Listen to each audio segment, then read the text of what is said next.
Jalen Carter stood behind a folding table in the crowded gymnasium of South Ridge High School, palms sweaty and heart pounding like a drum in his chest. Overhead, the flickering fluorescent lights buzzed, casting a pale blue tint over the half-inflated balloons and wrinkled science posters taped to the walls.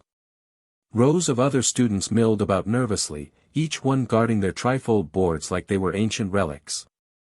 Jalen's project sat quietly on the table, humming faintly, alive. A makeshift energy converter, built from scavenged microwave parts, copper wire, and a modified Raspberry Pi. It wasn't pretty, but it worked. Somehow, his prototype was able to capture residual electromagnetic signals from ambient Wi-Fi and convert them into enough current to power small devices. He had charged an old iPod with it last night. It felt like magic. Except it wasn't. It was physics. But right now, it didn't matter how excited Jalen was. What mattered was the expression on the judge's face. Mr. Reynolds, a retired engineer and the lead judge, leaned forward, squinting at the mess of wires on Jalen's table. His gray mustache twitched. Next to him stood Ms. Dalton, the chemistry teacher, and Coach Murphy, who always looked confused in any room that didn't smell like a locker. Jalen straightened up, cleared his throat. So, basically, the device harvests ambient RF signals, mostly from Wi-Fi routers, and repurposes that energy to charge small electronics. It's low voltage, but the potential scale. Mr. Reynolds raised a hand to cut him off. Hold on. Are you saying you're capturing Wi-Fi and turning it into power? Jalen nodded. Yes, sir. That's exactly what I'm saying. Ms. Dalton frowned. Where did you get this idea? Jalen hesitated. I read a couple of white papers online about RF energy harvesting. Then I kinda experimented with different builds until I got something stable. Coach Murphy scratched his head. You built this, from scrap? Yes, sir. Mostly old electronics from a junkyard near my house. Reynolds stepped back, arms crossed. Jalen, this is creative, I'll give you that. But what you're claiming, it's not just ambitious. It's improbable. Jalen felt heat rising in his cheeks. But it works. I can demonstrate. Reynolds shook his head. I don't think you understand the level of engineering required for real energy conversion. I mean, if this were viable, we'd already have Apple or Google rolling it out. Jalen opened his mouth to protest, but Dalton beat him to it. Sweetheart, we've seen a lot of kids get ahead of themselves. We appreciate your enthusiasm, but it's not science. It's a fantasy. Fantasy. The word hit like a punch to the stomach. Coach Murphy scribbled something on his clipboard and muttered, cool idea though. They moved on to the next table. Just like that. Jalen stared after them, frozen. His prototype let out a faint beep, as if confused why no one cared. 2 hours later, Jalen was alone in the empty gym. Cleanup had started. The balloons were deflating, the tables half cleared. Marcus, his best friend, jogged over holding 2 sodas. Dog, what happened? You looked like you were about to throw up back there. Jalen didn't answer. He just sat down on the bench near the basketball court, holding his head in his hands. Marcus passed him a can. You got robbed, man. Straight up. Jalen popped the tab but didn't drink. They said it was a fantasy. That I didn't understand the engineering. Didn't understand. Bro, you built a power converter from junk. Out of your bedroom. Half of these other kids just made volcanoes and food dye experiments. Jalen stared at the floor. They didn't even let me finish my explanation. Marcus sat beside him. They don't get it, man. They never get it. You think they'd say that if Connor had built it? Jalen didn't answer, but he knew what Marcus meant. Connor, the clean-cut white kid whose dad owned a Tesla dealership, got most innovative for a project involving 3D printed water filters. Jalen had clapped for him anyway. Suddenly, the mic crackled on stage. Principal Dorsey tapped it twice, beaming as she addressed the handful of parents still in the gym. "We want to thank all our students for their hard work today," she announced. "And now, for our top winners." Jalen didn't hear the rest. The sounds of names being called, applause, and shuffling feet faded into the background as he stared at the blinking lights on his invention. He had believed. Really believed. So why didn't they? That night, Jalen sat cross-legged on the floor of his bedroom, the prototype in pieces in front of him.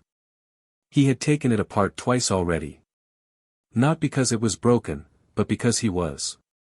His mom walked in quietly, still in her scrubs from the double shift at the nursing home. "You didn't text me. How'd it go?" Jalen shrugged. "Doesn't matter." She looked at the mess of wires on the floor and sat beside him. "That bad?" "They didn't even listen. Told me it wasn't real science. Said I didn't understand what I was talking about." His mom placed a gentle hand on his back. "You know something? They didn't reject your project, baby. They rejected what they couldn't understand." Jalen looked at her, eyes glassy. "But what if they're right? What if it's just junk?" She smiled softly. "Your grandpa used to say, if you wait for people to believe in you, you'll be waiting forever. But if you believe in yourself, ain't nothing stopping you." He wanted to believe her. But belief felt like a currency he had just run out of. Later that night, Marcus FaceTimed him, grinning wide. "Yo, I have an idea." Jalen raised an eyebrow. "If it involves setting anything on fire, the answer's no." "No, no. I'm serious. Upload a video. Show what it does. Just explain it like you did to me. I bet if the internet hears you out, someone smart will get it." Jalen hesitated. "Man, that's corny." Marcus leaned into the screen. "Bro, just do it.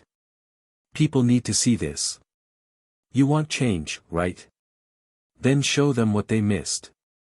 Jalen turned his phone camera to the prototype and started recording. Camera on. Prototype humming.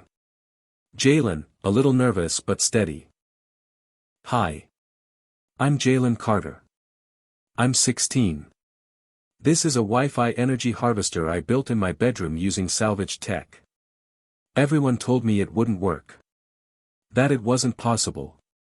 But I'm here to show you, it is. And maybe, just maybe, you'll believe what they couldn't. Hit subscribe and leave a comment with where you're watching from. This story might just spark a new beginning. What's one thing that always pushes you forward, even when things get tough?" Before he could build anything, before he even knew what RF signals were, Jalen Carter learned how to survive. Not just with fists or fear, but with curiosity. Life on the south side of Chicago didn't come with instructions. It came with sirens at midnight and boarded-up corner stores. Jalen's block was a mix of rusted chain-link fences, sun-faded stoops, and neighbors who watched each other's backs because no one else would. He lived in a two-bedroom apartment on the third floor of a tired red-brick building with his mom, Tanya Carter. The paint peeled from the ceiling in the hallway, and the water pressure in the shower was unpredictable at best, but it was home. His mom worked 12-hour shifts at the Eastlake Care Facility. She was always tired, always hustling, but she never missed a moment to ask how his day went, or remind him he was born from more than the South Side. She was the one who bought him his first screwdriver set from Dollar General when he was 8. Jalen had been trying to take apart the family toaster, not to destroy it, but because he needed to know what was inside. "Can't fix a damn thing if you don't understand it," he said to her with all the confidence of a tiny professor. Tanya laughed so hard she cried. That toaster never worked again, but Jalen didn't stop. Over the next few years, he dismantled anything he could find, old DVD players, broken alarm clocks, even the cordless vacuum, which did not go over well. He never had a formal teacher. YouTube became his classroom. Reddit threads and dusty library books were his mentors. By the time he was 11, he'd fixed a neighbor's electric fan. At 13, he got an old laptop running again by soldering in a salvaged power jack. People started calling him Little Genius on the block. Jalen hated the nickname, mostly because it came with expectation. "Don't you go getting all big-headed," his mom warned whenever someone bragged about him in front of the barbershop. "Being smart won't always protect you. But being good? That just might." Jalen didn't have a dad. Never did. The man's name wasn't even on his birth certificate.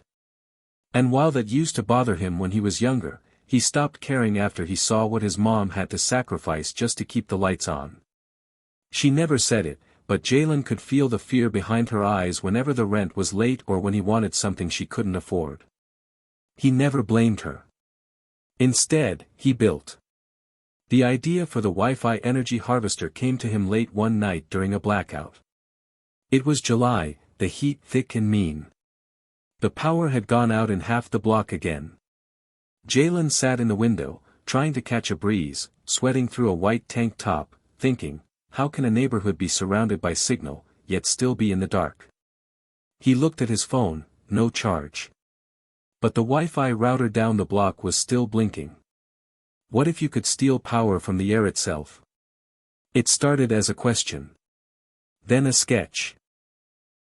Then a spreadsheet of frequencies, voltages, signal strengths. Then late-night experiments using coils wound from headphones, antennas made from coat hangers, and countless failures. But the process, the grind, was what Jalen loved. Marcus called him obsessed.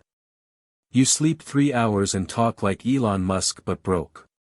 Jalen laughed it off, but truthfully, the obsession was survival.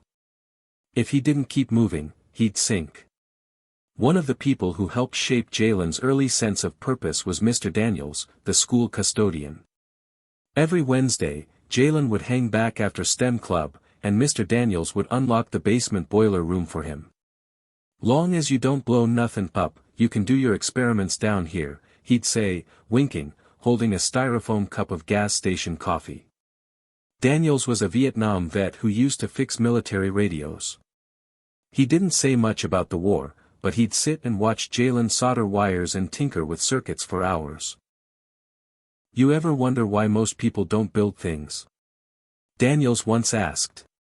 Jalen glanced up. "Why?" "Because it's easier to break what you don't understand than to try and make sense of it." Those words echoed in Jalen's mind after the science fair. Maybe that's what the judges did. Broke what they didn't understand. Back in his bedroom the day after the fair, Jalen scrolled through comments on the TikTok video Marcus uploaded without his permission. "Fake ASF face with tears of joy, this kid's legit." Okay, but why does this feel like Iron Man origin story? Yo, somebody get this boy to MIT. He didn't know how to feel. Half of the comments were mocking him. The other half were calling him a genius. One thing was clear, people were watching. That night, he lay awake listening to the trains rattle by outside. He thought about how weird it was to be the same kid today who yesterday wasn't worth a second glance. He remembered sitting on the back steps with his mom when he was 10, watching the streetlights flicker on.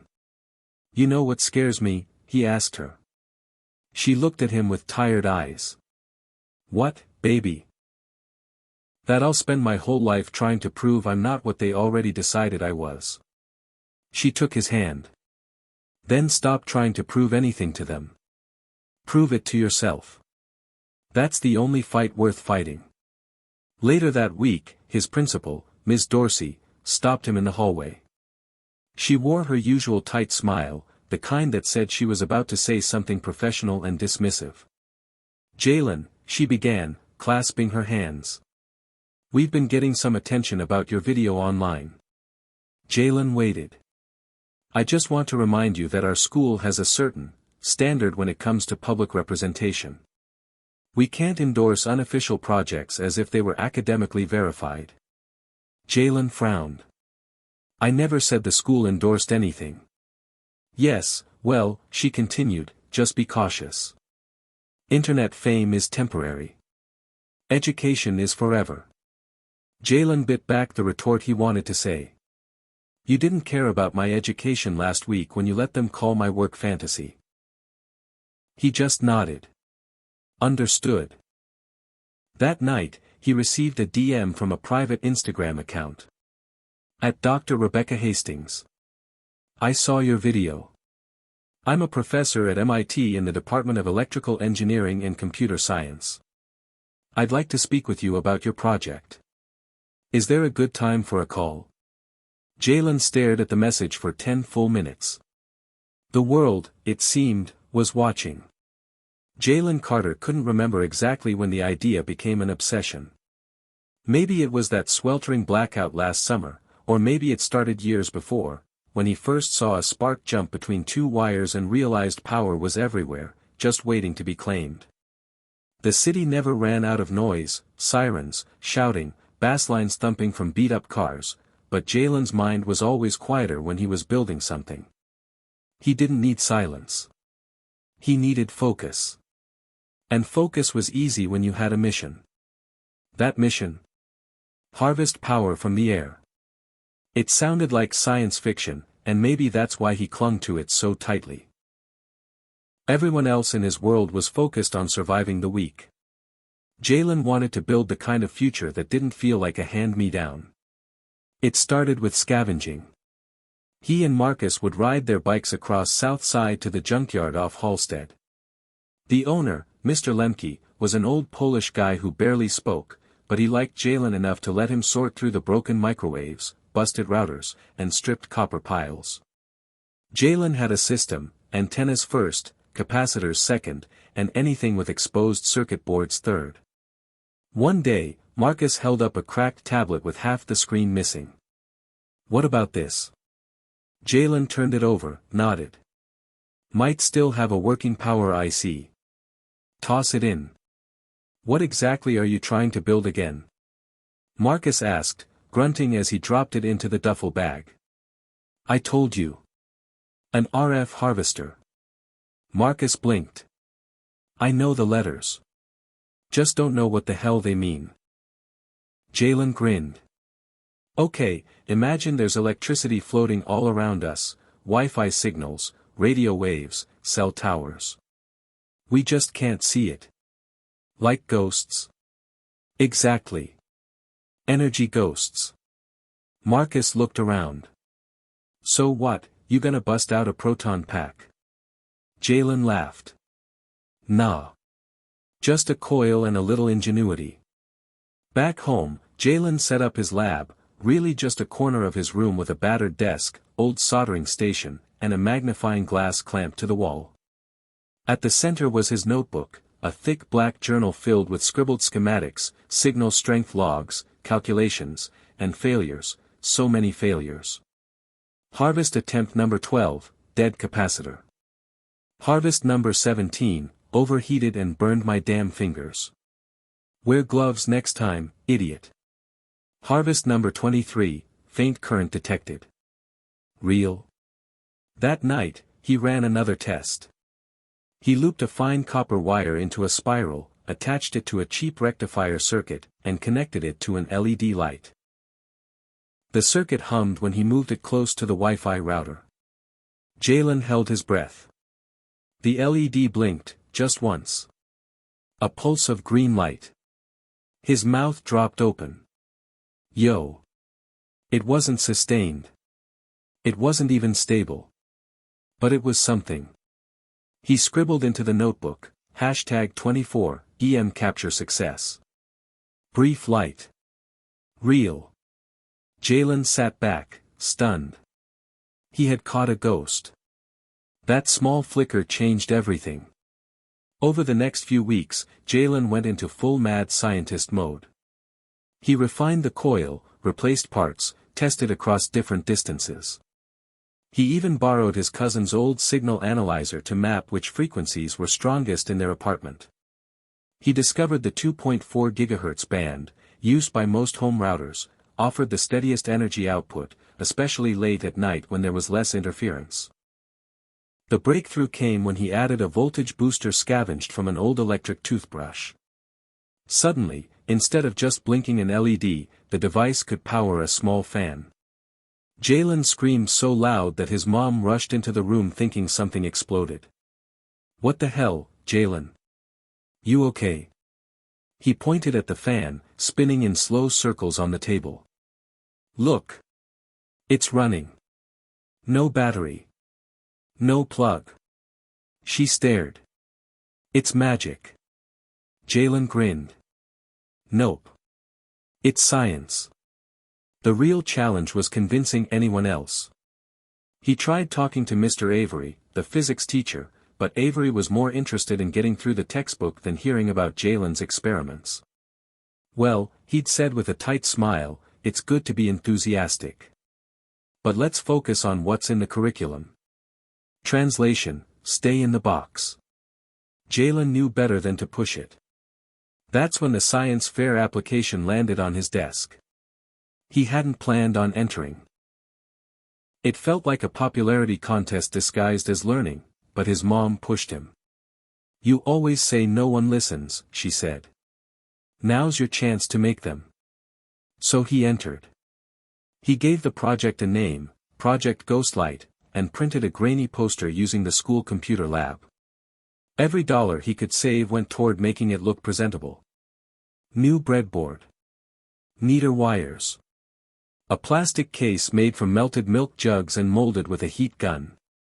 It still looked janky. But it worked. The night before the fair, Jalen barely slept. He kept replaying his speech in his head. What if we could power entire neighborhoods from the ambient signals already around us? Project Ghostlight explores that future, where energy isn't created, it's captured. He practiced in front of the mirror, adjusting his tone, his posture, the pace of his words. He even ironed his shirt, twice. But when the judges dismissed him with a few questions and a scoff, it all cracked. Jalen had stood there, watching their disinterest turn to dismissal. And he knew it wasn't just the wires they doubted. It was him. Back in the present, days after the fair, Jalen stared at the message on his screen from Professor Rebecca Hastings. He reread it. "I'd like to speak with you about your project." He clicked reply, hands shaking slightly. "Hi Dr. Hastings. Thank you for reaching out. I'd be happy to speak. I'm available most evenings after 6 p.m. Central Standard Time. Looking forward to hearing your thoughts. Jalen Carter." He hesitated, then hit send. Across the room, his prototype hummed softly on the desk. He reached over and switched it off. Not because he was finished, but because he was finally ready for what came next. Jalen didn't expect to win. Not really. But he hadn't expected humiliation either. The science fair judges didn't just reject his work, they dismantled it. Word by word. Glance by glance. Jalen had stood there in front of them, 100 hours of late nights and burns and failures behind him, and they looked at his project like it was a toy. They didn't see ingenuity. They saw a mess of wires from a kid who didn't look like their idea of a scientist. And they had the audacity to call it fantasy. After the fair, word spread fast. Some kids snickered behind his back in the hallways. Others approached him, wide-eyed, asking, "Wait, you really built that? It actually works." But even their awe felt hollow, like the echo of a conversation that had ended too soon. What stung most wasn't the loss. It was the absence, the way the teachers just walked past him the next day like nothing happened. Like he hadn't just dared to show them something new. South Ridge High celebrated safe success. Neat, clean, textbook success. Jalen's invention wasn't clean. It wasn't polished. But it was real. And still, that wasn't enough. Marcus called it the Science Fair Massacre. "Man, they executed you," he said, half joking as he slurped orange soda in the lunchroom. "If that was a courtroom, you'd be serving 25 to life for being too smart." Jalen didn't laugh. "I'm serious," Marcus continued. What do they expect? That you show up in a lab coat and glasses like some nerd from a cereal box? You're the only kid I know who reads MIT white papers and knows what an RF rectifier is. Jalen stabbed at his fries. Doesn't matter if nobody listens. It matters to the internet, Marcus said, sliding his phone across the table. Your video's at 22,000 views. Jalen blinked. No, it's not. See for yourself. And check the comments. A bunch of engineering nerds are tagging their professors. One dude said you're reinventing passive wireless power transmission. Jalen scrolled, heart thudding. The video was real, but this felt unreal. Wait. This kid's actually onto something. Looks like low-voltage energy harvesting. I want to see his schematic. Yo, this the Black Tony Stark. Somebody get him a lab and a grant. ASAP. MIT needs to put some respect on his name. Jalen looked up, speechless. Marcus grinned. Told you. They clowned you at the fair. But the internet's different. They don't care what you look like if your ideas work. Jalen was quiet for a long time. Then, do you think any of them will actually do something about it? Marcus shrugged. Who cares? You already did. Later that night, Jalen sat on the floor of his bedroom, the circuit board glowing faintly beside him. He couldn't sleep. His mind kept flashing back to the fair, the way Reynolds had looked down at him like he didn't belong. Like Jalen was pretending. But there was something deeper in that memory now, not just rejection, but revelation. They didn't reject the science. They rejected him. Not because it didn't work. But because they couldn't imagine a kid like him doing something real. That thought didn't make Jalen angry anymore. It made him hungry. The next day, an unfamiliar number called just after dinner. Jalen hesitated. Then picked up. Hello. Is this Jalen Carter? His voice cracked slightly. Yeah. Speaking. This is Dr. Rebecca Hastings from MIT. I hope it's not too late to call. Jalen sat up straighter. No, it's okay. I've been waiting for this. On the other end, Dr. Hastings laughed, a calm, confident sound. I saw the video of your project. I've played it about 6 times, honestly. What you're doing is extraordinary. Jalen didn't know what to say. She continued, I've worked in RF systems for nearly 20 years. I've seen graduate students struggle to build what you've assembled from scrap. That's not just impressive, it's visionary. Jalen's mouth went dry. Thank you. I didn't think anyone would take it seriously. Well, Hastings said, they should've. But that's how it goes sometimes. Genius doesn't always wear the right name tag. Jalen exhaled. I'd like to see your schematics, she said. If you're open to it, I'd love to walk through your build, step by step. I think this could go a lot further. Jalen paused. Then smiled. Yeah. I'd like that. For the next 3 hours, Jalen sat in front of his cracked laptop screen sharing the inner workings of Project Ghostlight with a tenured MIT professor. He walked her through the build, the frequency range he tested, the parts he scavenged, the voltage boosting, the energy loss calculations. And she listened. Asked real questions. Took notes. No smirks. No dismissals. Just respect. Near the end, Hastings said something Jalen would never forget. You didn't just build a prototype. You found a gap in applied physics and filled it. You don't know this yet, but what you've done, on your own, is publishable. And I think we should do exactly that. Jalen froze. Wait, publish? In an academic journal, she said. With your name first.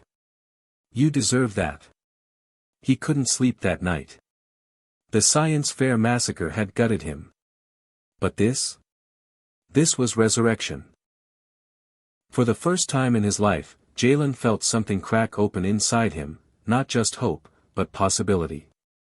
Like all those nights hunched over the soldering iron, all the burnt fingertips and late-night Googling, weren't a waste. They were a beginning. And that beginning wasn't going to happen inside the South Ridge High Gymnasium. It was going to happen out there, in the real world. Jalen Carter woke up before the alarm went off, heart racing. The morning light leaked through the slats of the window blinds, dust motes dancing in the sun. But his mind wasn't in the room anymore, it was in the future. His future. He hadn't stopped thinking about Dr. Hastings' words. What you've built is publishable. And I think we should do exactly that. Jalen had replayed it 100 times in his head. It sounded fake every time, too good, too clean, too far from the fluorescent humiliation of the South Ridge High Gymnasium. But it was real. He'd emailed her the full schematics, cleaned up his notes, and even labeled each of the hand-drawn diagrams in his journal with typed captions. She'd promised to run the early data through a proper simulation model and compare it to theoretical values. Just hearing her say that made Jalen feel like he belonged in a place he'd never even seen. And suddenly, he wasn't just building something to survive anymore. He was building to prove them wrong. The Monday after their call, Jalen walked into school with his head a little higher. Not cocky. Not angry. Just focused. He didn't respond when some sophomore mimicked the judges. Unfortunately, we don't believe your project fits the requirements for real-world viability. He just kept walking. Even Principal Dorsey, standing near the entrance in her usual power suit and clipboard combo, raised an eyebrow as he passed. Mr. Carter. I trust everything is back on track this week. Jalen gave her a polite nod. Better than you think, ma'am. She looked confused, but didn't push it. Inside, Marcus caught up with him near the lockers. Yo, you look like you just won the lottery. What happened? Did MIT send you a jet yet? Jalen grinned. Not yet. But they're gonna help me publish my paper. Marcus blinked. Like, in a real journal? Yup. Dr. Hastings said if we tighten up the data and align it with the current literature, it's good enough for peer review. Marcus whistled. Peer review? Man, I still can't get Ms. Jenkins to read my history essay. Jalen laughed. For the first time in a while, it felt real. But with recognition came responsibility. Hastings had warned him, the academic world isn't much kinder than the one you've already seen. It's just dressed better. If we do this, you have to be ready. Ready meant triple-checking his numbers. Ready meant understanding the math behind the physics he'd taught himself. Ready meant defending his work to experts who wouldn't care where he was from, until they realized where he was from. Jalen knew what that meant. They'd smile politely, then ask, who helped you? Like there was no way he could have done this alone. Like he was a mascot, not a mind. So he doubled down. He stayed up later. Read denser texts. Started auditing free courses on Coursera and edX. Late at night, while his mom watched reruns in the living room with her feet soaking in a plastic tub, Jalen sat at the kitchen table taking notes on complex impedance and RF energy coupling. Tanya didn't ask questions. She just refilled his tea and whispered, "Keep going, baby." And then came the podcast. It was a small one. Future Minds, hosted by two grad students from Caltech. They'd seen the viral TikTok, then caught wind of the MIT connection. They reached out through Instagram and asked Jalen to come on for a 30-minute interview. He almost said no. Jalen hated the sound of his voice on tape. He didn't know how to talk smart, and he wasn't used to having people hang on his words. But Hastings encouraged him. You don't have to impress them. Just be honest. So he did it. He sat in his bedroom with a hoodie pulled tight over his head, microphone clipped to his collar, laptop propped up on two textbooks, and told the world how it all started. He talked about the blackout. About the antenna made from a coat hanger. About watching his prototype light up a fan for the first time. But what surprised him most was how the hosts listened. Not with pity. Not with awe. With respect. "Jalen, we have PhD candidates who couldn't explain RF capture that clearly," one of them said. "Seriously. You're not just building, you're innovating." By the time the episode aired, his inbox was flooded. Messages from engineering students, tinkerers, hobbyists, teachers, and even one retired NASA technician who said, "You remind me of me, except smarter." Still, there was one message Jalen couldn't ignore. It came from Mr. Reynolds. The Mr. Reynolds. The lead judge from the science fair. Subject, Science Fair Follow-up. "Dear Jalen. I recently became aware of your project receiving outside attention, including from a colleague at MIT. I wanted to offer my congratulations on your perseverance. While your initial presentation didn't meet our rubric, it's clear your work is gaining traction. I would be open to discussing ways you could present future work more effectively in academic settings. Best regards. Mr. R. Reynolds." Jalen stared at the email for a long time. There was no apology. No admission of mistake. Just a soft-edged attempt to reframe his rejection. He thought about replying. Then deleted the draft. Some people didn't deserve front-row seats to your comeback. Weeks passed. The journal paper came together, line by line. Hastings helped format the draft, citing similar research and highlighting where Jalen's work broke new ground. They submitted it to the Journal of Emerging Energy Systems, a legit, peer-reviewed journal known for early innovation in wireless energy. It wouldn't guarantee acceptance. But it was a shot. In the meantime, Jalen kept building. He modified his prototype to power a low-energy sensor array. The possibilities started to bloom in his mind. What if these harvesters could charge streetlight batteries? Or keep emergency beacons alive in disaster zones? What if we gave power back to the places that were always left in the dark? The idea stuck with him. Power, literal and symbolic, was what this was all about. He hadn't just made a device. He had made a statement. Jalen Carter stood on the rooftop of his apartment building, watching the skyline glow. The city buzzed below him, horns, laughter, the hum of late-night trains sliding like electric snakes through steel veins. Above, stars blinked through the haze. In the distance, antennas reached skyward, blinking red like digital lighthouses. He held his prototype in his hands like a heartbeat. It was small, quiet, unassuming, just wires, solder, and ingenuity wrapped in a plastic casing he'd 3D printed at the community makerspace. But inside, it was listening. Listening for energy. Wi-Fi signals, Bluetooth pulses, radio towers, silent rivers of electricity no one could see. But they were there. Everywhere. Jalen had taught himself how to catch them. Now, he wanted to use them. Not for himself. For everyone like him. The next day, Dr. Hastings called with news. "Jalen," she said, voice buzzing through his beat-up AirPods, "we got a preliminary peer review response." Jalen's stomach flipped. "Good or bad?" She laughed. "Well, the first reviewer said it was the most inventive application of passive RF harvesting they've seen in 5 years." His knees nearly gave out. "Wait, for real?" "For real." The second reviewer had some technical questions, mostly about sustained voltage output and signal saturation in dense environments, but nothing fatal. "I'll help you revise." Jalen leaned against his kitchen counter, a huge grin on his face. His mom walked in, eyebrows raised. "Who's got you cheesin' like that?" He held up his phone. "MIT. Again." Tanya shook her head and smiled. "Lord, I can't keep up with you. Just don't forget to take out that trash." Word continued to spread.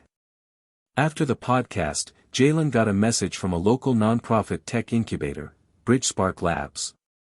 They invited him to tour their facilities, meet a few engineers, and present his project. The founder, a soft-spoken black woman named Dr. Eloise Grant, met him at the front entrance herself. She shook his hand like he was a peer, not a student. "Your video made it to my desk because my nephew tagged me, twice. I didn't believe it was real. Then I saw your notes. You're not just clever, Jalen. You're a system disruptor." Inside the lab, everything shimmered with possibility. 3D printers purred in corners. Laser cutters zipped across plastic sheets. Engineers in jeans and hoodies moved like artists painting with circuits.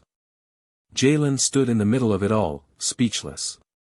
"You belong in rooms like this," Dr. Grant said, handing him a temporary badge. "You just didn't know they existed yet." That night, Jalen couldn't sleep. He kept picturing all the ways his idea could live beyond TikTok. What if he built modular energy nodes, small enough to hide behind street signs but powerful enough to charge safety lights? What if schools in rural areas could use his system as emergency backups during outages? What if no kid ever had to do their homework in the dark? His notebook overflowed. Diagrams. Questions. New circuits. Better antenna designs. He even started modeling an app that could track harvested energy in real time, just for fun. Marcus, ever the hype man, called him every 2 days. "Yo, you're gonna be the kid who made the whole power grid nervous," he joked.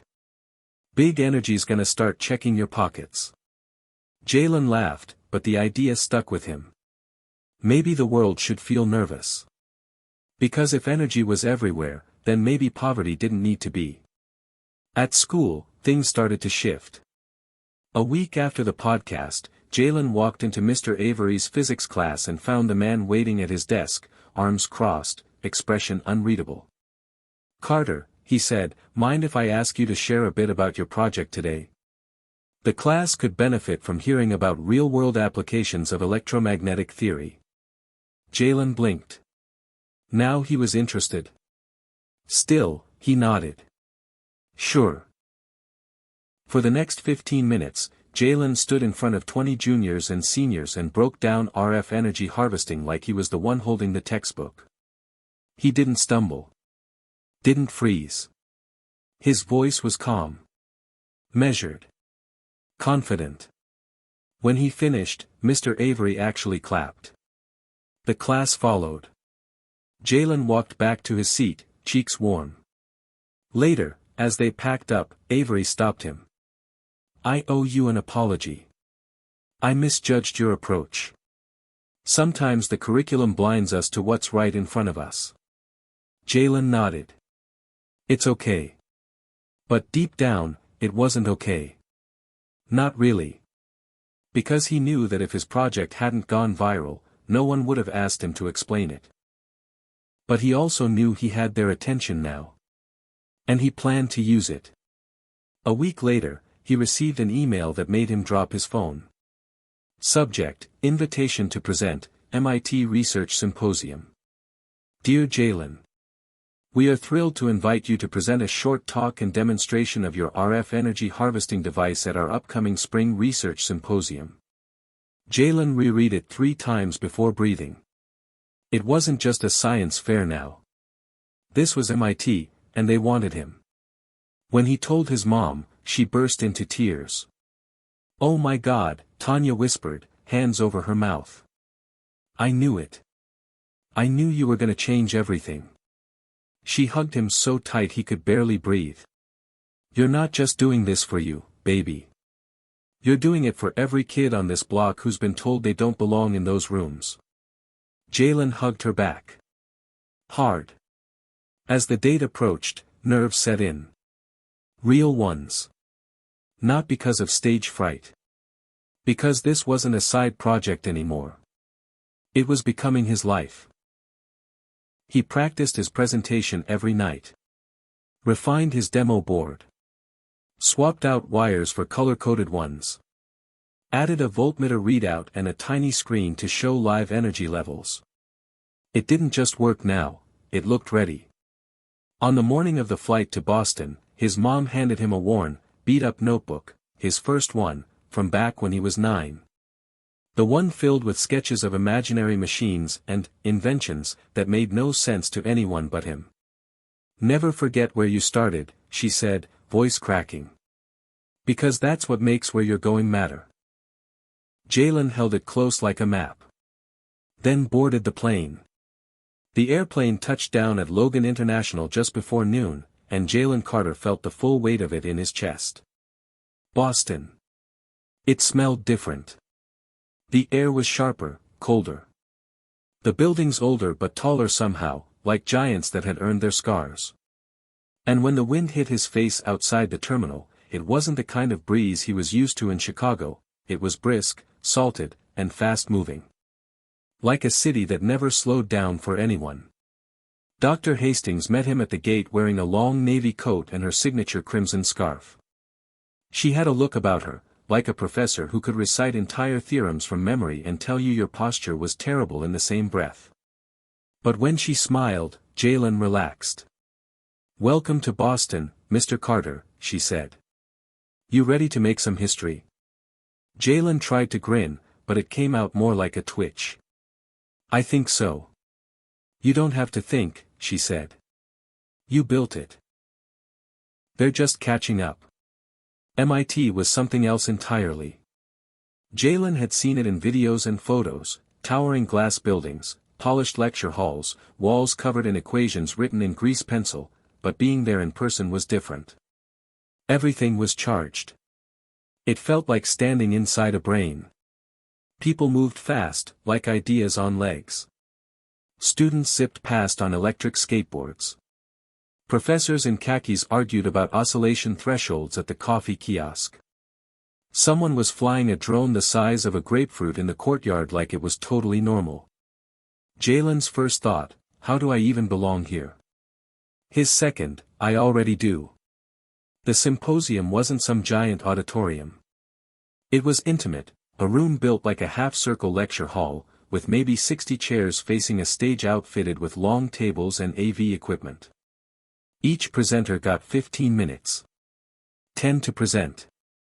5 for questions. No fluff. The room was filled with grad students, professors, researchers from companies Jalen had only ever seen in textbooks. Names he'd memorized from research papers.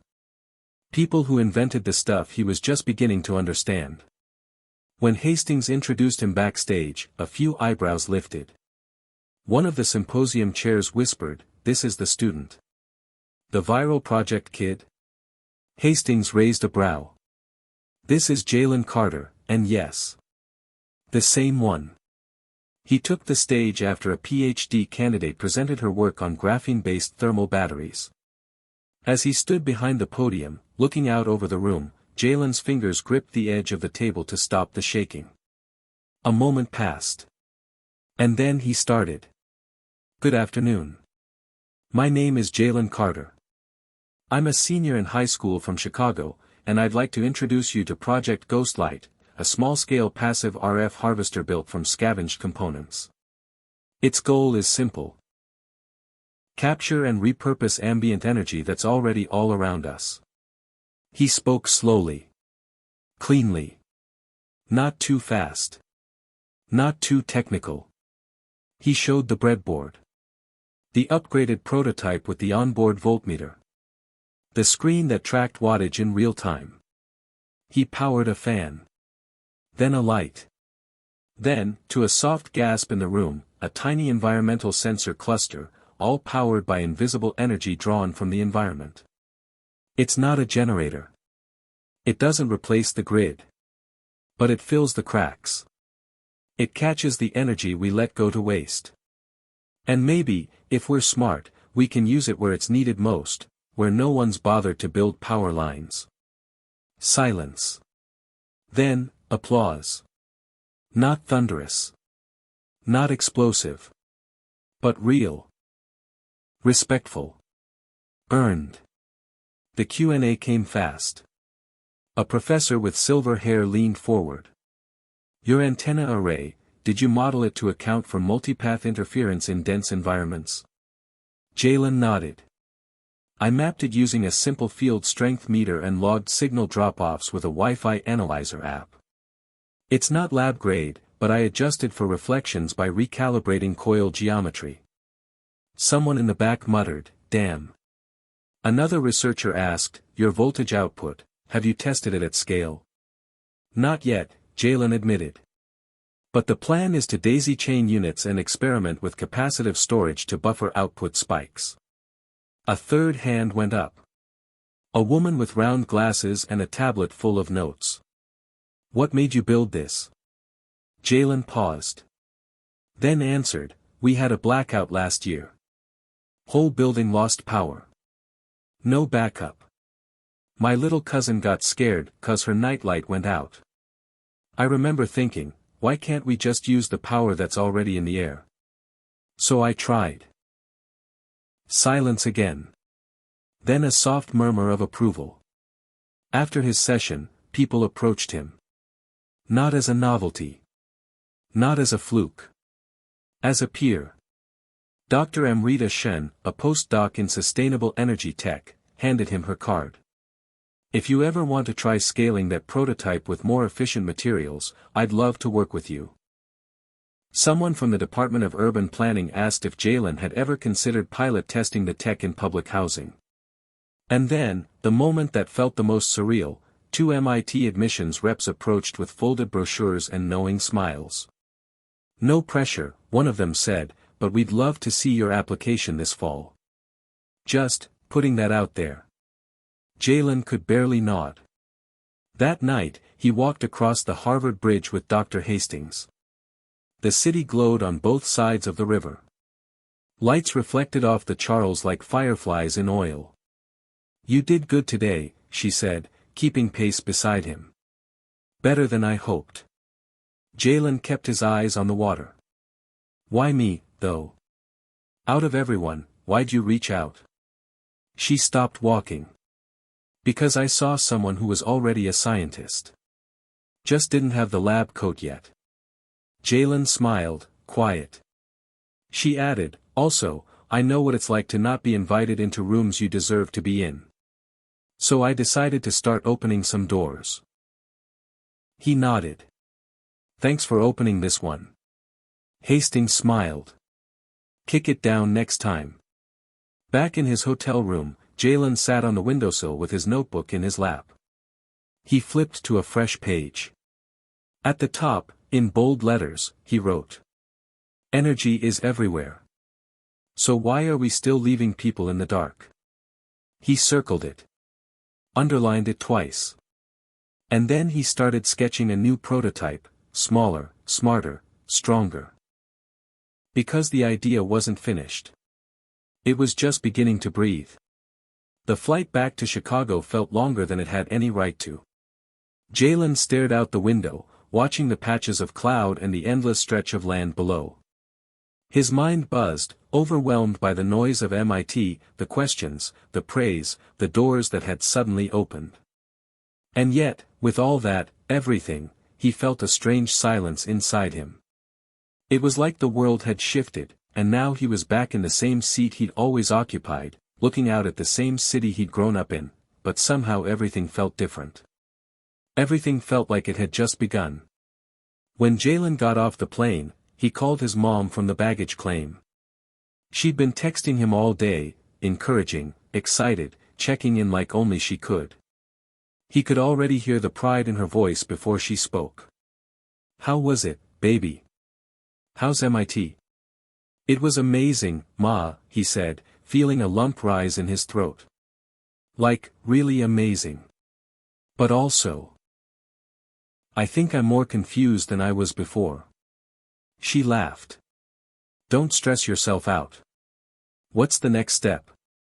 They gonna let you come back next year? Jalen hesitated. Maybe. But it's not even about that. I mean, they want me to come back, but I feel like I have to do more with this.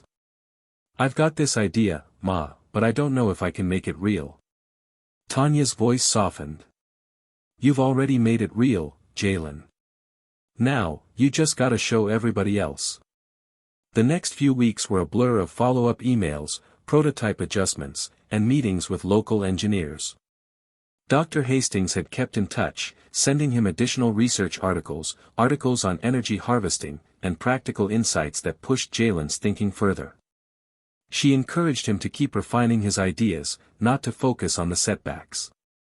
Iterate, she'd said. Don't be afraid of the mess. Jalen printed out one of the emails and tacked it to his wall in his room. It read, "Innovation doesn't come from perfection. It comes from persistence. Keep pushing, Jalen." And so, he did. One evening, after the sun had set and the lights of the city twinkled like scattered stars below him, Jalen was in his room, running tests on his newest prototype. This one had an upgraded array of capacitors to store more energy, and an even smaller microprocessor that he hoped would increase efficiency. He had finally made the improvements Dr. Hastings had suggested, and now it was time to see if it would work as planned. His heart raced as he connected the power source to the system, feeling that familiar thrill of possibility. The fan flickered on, then powered up. Then, the little environmental sensor, one of his best inventions yet, buzzed to life, drawing data from the air. Yes, Jalen whispered, half to himself.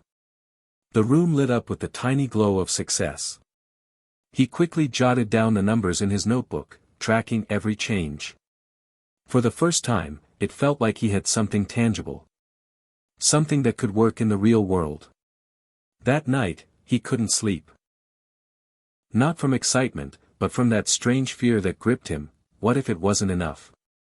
He lay there, staring at the ceiling. Doubts crept in. What if all of this was just another high school science fair project that would be forgotten in a year? What if no one outside of his community, no one at all, believed in it? But then, in the silence, he remembered why he'd started. It wasn't for recognition. It wasn't to be famous or to make money. It was for the kids who had to do homework by candlelight. For the families who couldn't afford backup power during a storm. For the ones who thought there was no way to get ahead because they couldn't even charge their phones. That was the real reason. That was what Jalen believed in. So, when his phone rang the next morning and he saw the number flash from an unfamiliar area code, he picked up. "Hello," he said, a little unsure. "Mr. Carter. This is Marcus Bivens from BridgeSpark Labs. I just wanted to check in with you. We've been reviewing your recent prototype, and we think you've got something here. Something bigger than just a science project." Jalen sat up straighter. "Really?" "Yeah. I'm not going to sugarcoat it, it's going to take some work to scale this into something usable. But we think it's worth the investment. We want to help you take this to the next level." Jalen's heart pounded. "You're serious?" "Very serious," Marcus said. "We can't do it alone, but if you're ready, we can make it happen. We'd like to have you come in next week for a meeting. Talk to our engineering team." Jalen felt a swell of emotions, excitement, fear, confusion. But most of all, a quiet sense of pride. This wasn't just a kid from the block anymore. This was Jalen Carter, someone whose ideas had the potential to change the world. The meeting at BridgeSpark Labs felt like a dream. When he walked through the front door, he was greeted by a team of engineers, each with a notebook or tablet in hand. The room was bustling with energy, the kind of energy Jalen could feel deep in his bones. Marcus Bivens led him to a table, where they reviewed the latest iteration of his prototype. Jalen felt like he was in a lab at MIT again, surrounded by minds that not only understood his work but wanted to help him improve it. "First things first," Marcus said, tapping the table. "Let's talk about what you need. We want to get you to a place where your project isn't just a prototype, it's a solution." Jalen took a deep breath. "I need funding. I need materials. I need access to a bigger network. And I need the resources to test it in real-world environments." We've got all of that, Marcus said. And we'll help you connect with the right people, engineers, researchers, investors. But you've got to stay focused. The road to implementation won't be easy. Jalen nodded. I'm ready. By the end of the meeting, Jalen felt like he had taken his first real step toward his goal, not just to build something, but to build something that could make a difference. He was no longer just dreaming. Now, he was building. That night, back in his apartment, Jalen sat on his bed, staring out at the city below. He realized something: the work ahead wouldn't be easy. But it was his. And for the first time, he wasn't running away from the challenge. He was running toward it. The lab smelled like burnt coffee and cold metal, the hum of equipment mixing with the occasional buzz of a nearby laser cutter. Jalen stood in the middle of the room, surrounded by BridgeSpark's team of engineers, feeling the pressure like a weight on his shoulders. This was it, the moment where his prototype would either break or fly. He couldn't help but think back to that first iteration of Project Ghostlight, the one he'd built in his garage with scrap parts and old radios. That little invention had been a spark, a dream, really. But now, standing in this sleek, high-tech environment, Jalen felt the cold reality of it all: no more shortcuts, no more playing around. This had to work. Jalen, you ready? Marcus Bivens called from across the room, his voice cutting through the low buzz of machinery. Jalen nodded, though his stomach churned. Yeah. Let's do it. The engineers had reworked a lot of his original design. They'd added better storage capacity and an array of improved capacitors that could store and discharge energy more efficiently. They'd even improved the antenna's range, pulling more ambient power from the environment than Jalen had thought possible. But all of that meant nothing if the system couldn't handle real-world data. If it couldn't function in a chaotic urban environment, full of fluctuating signals and inconsistent power sources, then none of it mattered. The first test would be a controlled one. They'd set up a temporary environment in the lab, mimicking the real-world conditions Jalen's device would likely face in a city like Chicago. Static from nearby power lines, interference from electronic devices, fluctuating Wi-Fi signals, everything he'd been worried about. You're all set, one of the engineers said, flipping a switch on the monitoring equipment. Just hit the button when you're ready to start. Jalen stood over the device, his fingers hovering over the control panel. He looked around the lab, taking in the team of engineers, the flashing screens, and the growing sense of expectation. The weight of it settled on him. He pressed the button. At first, it seemed like nothing happened. The fan remained still. The environmental sensors remained silent. The energy reading on the monitor barely flickered. Jalen's heart skipped a beat. Come on, he muttered under his breath. Come on. Then, a soft whirring sound echoed from the device. The fan kicked on. It was subtle at first, like a small gust of wind stirring the air, but it was there. The fan was working. And then, the environmental sensor buzzed, drawing data, drawing power from the atmosphere around it. Jalen looked at the energy readings on the screen. The system was drawing in energy from the environment, converting it into usable power.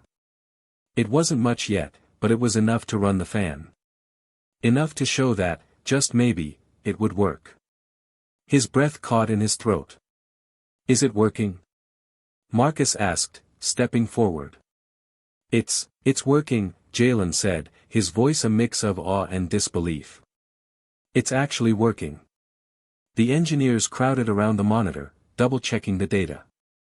They murmured to each other, nodding as the readings confirmed what they were seeing. The system was pulling ambient energy from the environment, storing it, and using it to power small devices, just as Jalen had envisioned. But just as quickly as the excitement began to rise, it faltered. The fan sputtered. The lights flickered. The energy reading dipped, then stabilized. But the fan stopped. Jalen's heart sank. Marcus raised an eyebrow, clearly disappointed, but not surprised. It's a start, but you're going to need to refine the system. It's inconsistent, there's too much fluctuation in the power output. Jalen exhaled sharply, frustration building. I knew it wouldn't be perfect. But, he shook his head. Why now? Why is it struggling now? One of the engineers, a woman named Lisa, adjusted the system's data feed. It's likely interference from the other devices in the lab. We're running several tests simultaneously, and there's bound to be some disruption in the energy field. Then we'll need a cleaner environment, Jalen said, his voice gaining strength. A more controlled test. Marcus nodded. That's something we can work on. But Jalen, you need to understand something. You've got something here. It's not going to be easy, and it's not going to be quick. But this could change the way we think about energy. Jalen's mind was already racing with ideas. A cleaner test environment.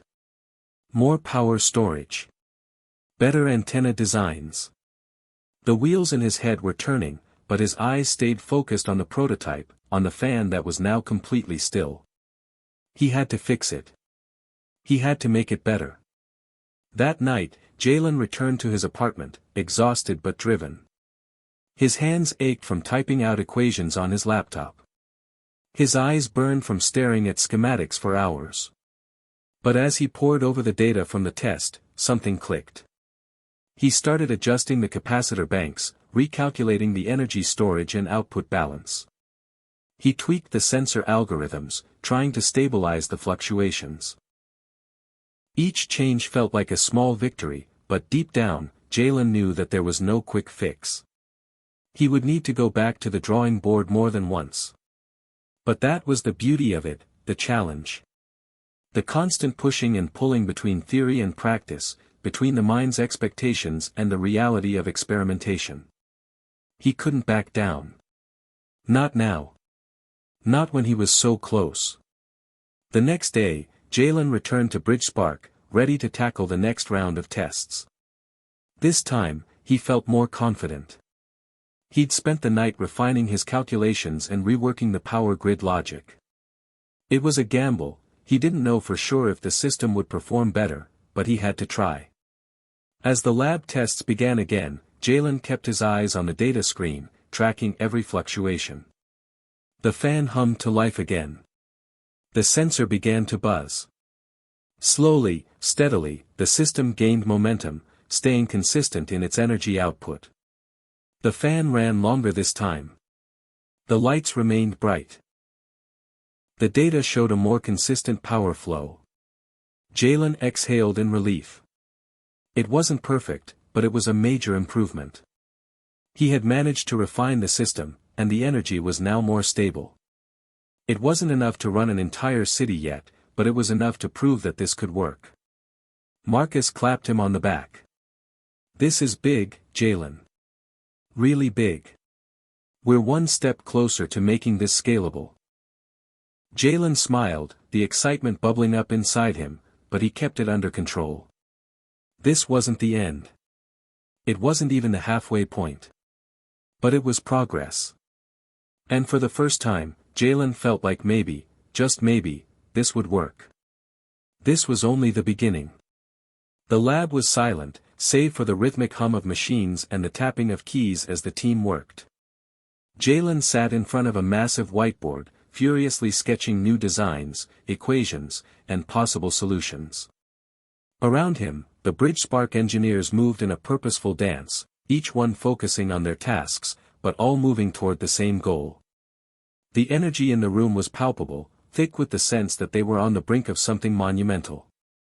Marcus Bivens approached Jalen, holding a stack of printed reports. His face was set in an unreadable expression, the kind of look someone gets when they're making big decisions. I've been looking over your data, he said, setting the reports down in front of Jalen. And you're right. This has potential. Jalen's heart skipped a beat. You're saying it's ready? Marcus didn't immediately answer. Instead, he crossed his arms, scanning the whiteboard. I'm saying you've solved a lot of problems, but there's still more to be done. Scaling up, taking this from a prototype to something that can actually power homes, neighborhoods, that's not something you just do with a bigger battery. Jalen nodded, understanding the weight of what was being asked. I get it. It's not just about building bigger components. We need efficiency. We need reliability. I need to figure out how to make it work for real people. Not just for the lab. Marcus smiled. Exactly. And we're going to need to bring in some serious resources. Funding, infrastructure, partnerships with city planners, even government support. This is no longer just about a science project. This is about creating a new kind of energy source. The magnitude of those words hit Jalen like a ton of bricks. A new kind of energy source. He had imagined it before, dreamed about it. But now that the idea was becoming real, it felt like he was standing at the edge of a precipice, looking down at the vast unknown. And yet, there was something inside him that was more determined than ever. This is it, he said quietly, more to himself than to Marcus. This is the chance. The next few weeks were a blur of meetings, phone calls, and late nights spent poring over data with the BridgeSpark team. The first big hurdle was securing funding. Marcus had already put in a word with several investors, but convincing them to back a completely new energy system was a tough sell. Jalen spent hours in pitch meetings, presenting his idea, explaining the science behind it, and showing how it could change the way people used energy. Each meeting felt like walking a tightrope. One wrong move, one misplaced word, and the project could fall apart before it had a chance to take off. But Jalen didn't back down. He couldn't. He had come too far to let it slip away now. One afternoon, just as Jalen was wrapping up a particularly intense meeting, his phone buzzed. The message was from his mom. Jalen, I'm so proud of you. I know you're making a difference. Keep going, baby. Her words, simple and straightforward, struck a chord with him. He could feel her pride through the screen, through the text, through the years of encouragement and love. And in that moment, Jalen knew what he had to do. It wasn't just about the money or the fame. It was about more than that. This was about a future that could be different. A future where people didn't have to live in the dark, both literally and figuratively. Weeks turned into months, and the pressure started to build. BridgeSpark secured the funding they needed, and the first prototype was being tested at a much larger scale. The team began working with local municipalities, testing the system in real-world environments. Jalen had always known this moment would come, but now that it was here, the reality of it was overwhelming. At night, Jalen found it harder to sleep.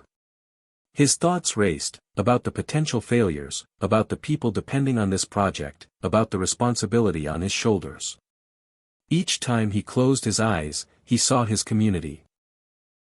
The one he had grown up in, the one he wanted to help, and wondered if they would ever see the impact of his work. It was then that he realized something that had been nagging at him for weeks. No one had been paying attention to the people who were most affected by the energy crisis, the ones who lived in neighborhoods like his. These were the communities left behind by the world's biggest energy companies, those who had been forgotten in the race for profit.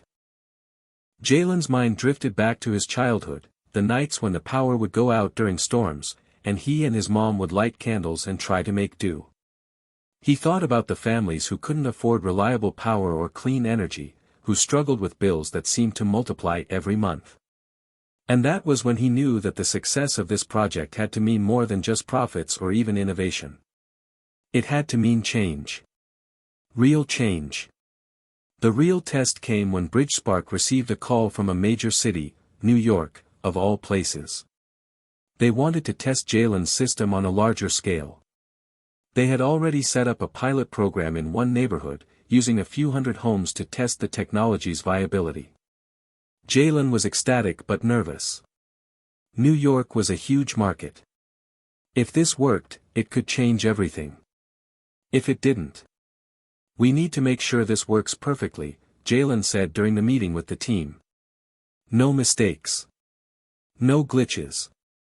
If we fail here, we fail everywhere. Marcus, who had become a mentor to him throughout the process, smiled reassuringly. You've built something that's already made it this far, Jalen. This is just the beginning. But you've got this.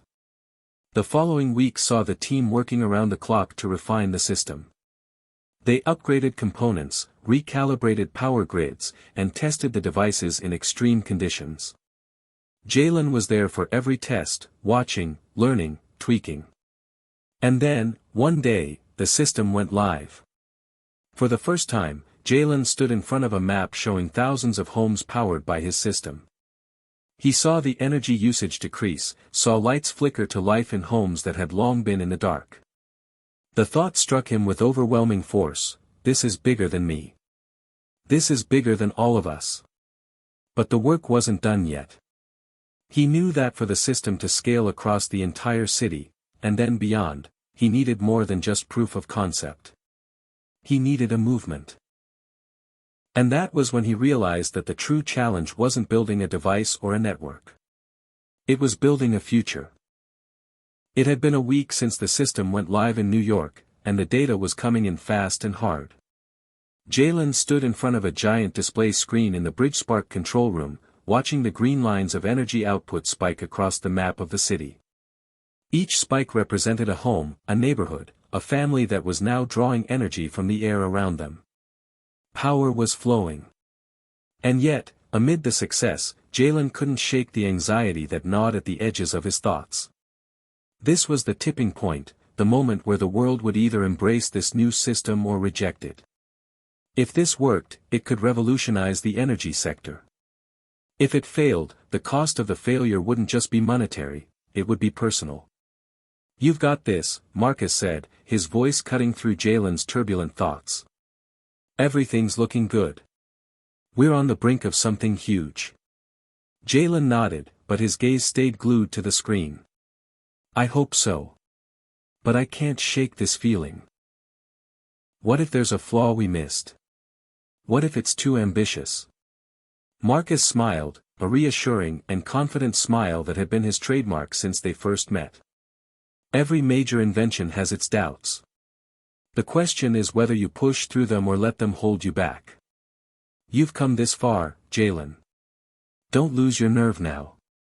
Jalen took a deep breath, focusing his attention back on the data.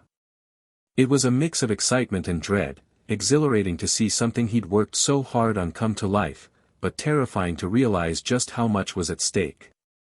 The financial backing, the public trust, the future of energy itself, everything hinged on the coming weeks. The next few days passed in a blur of meetings, press briefings, and test evaluations.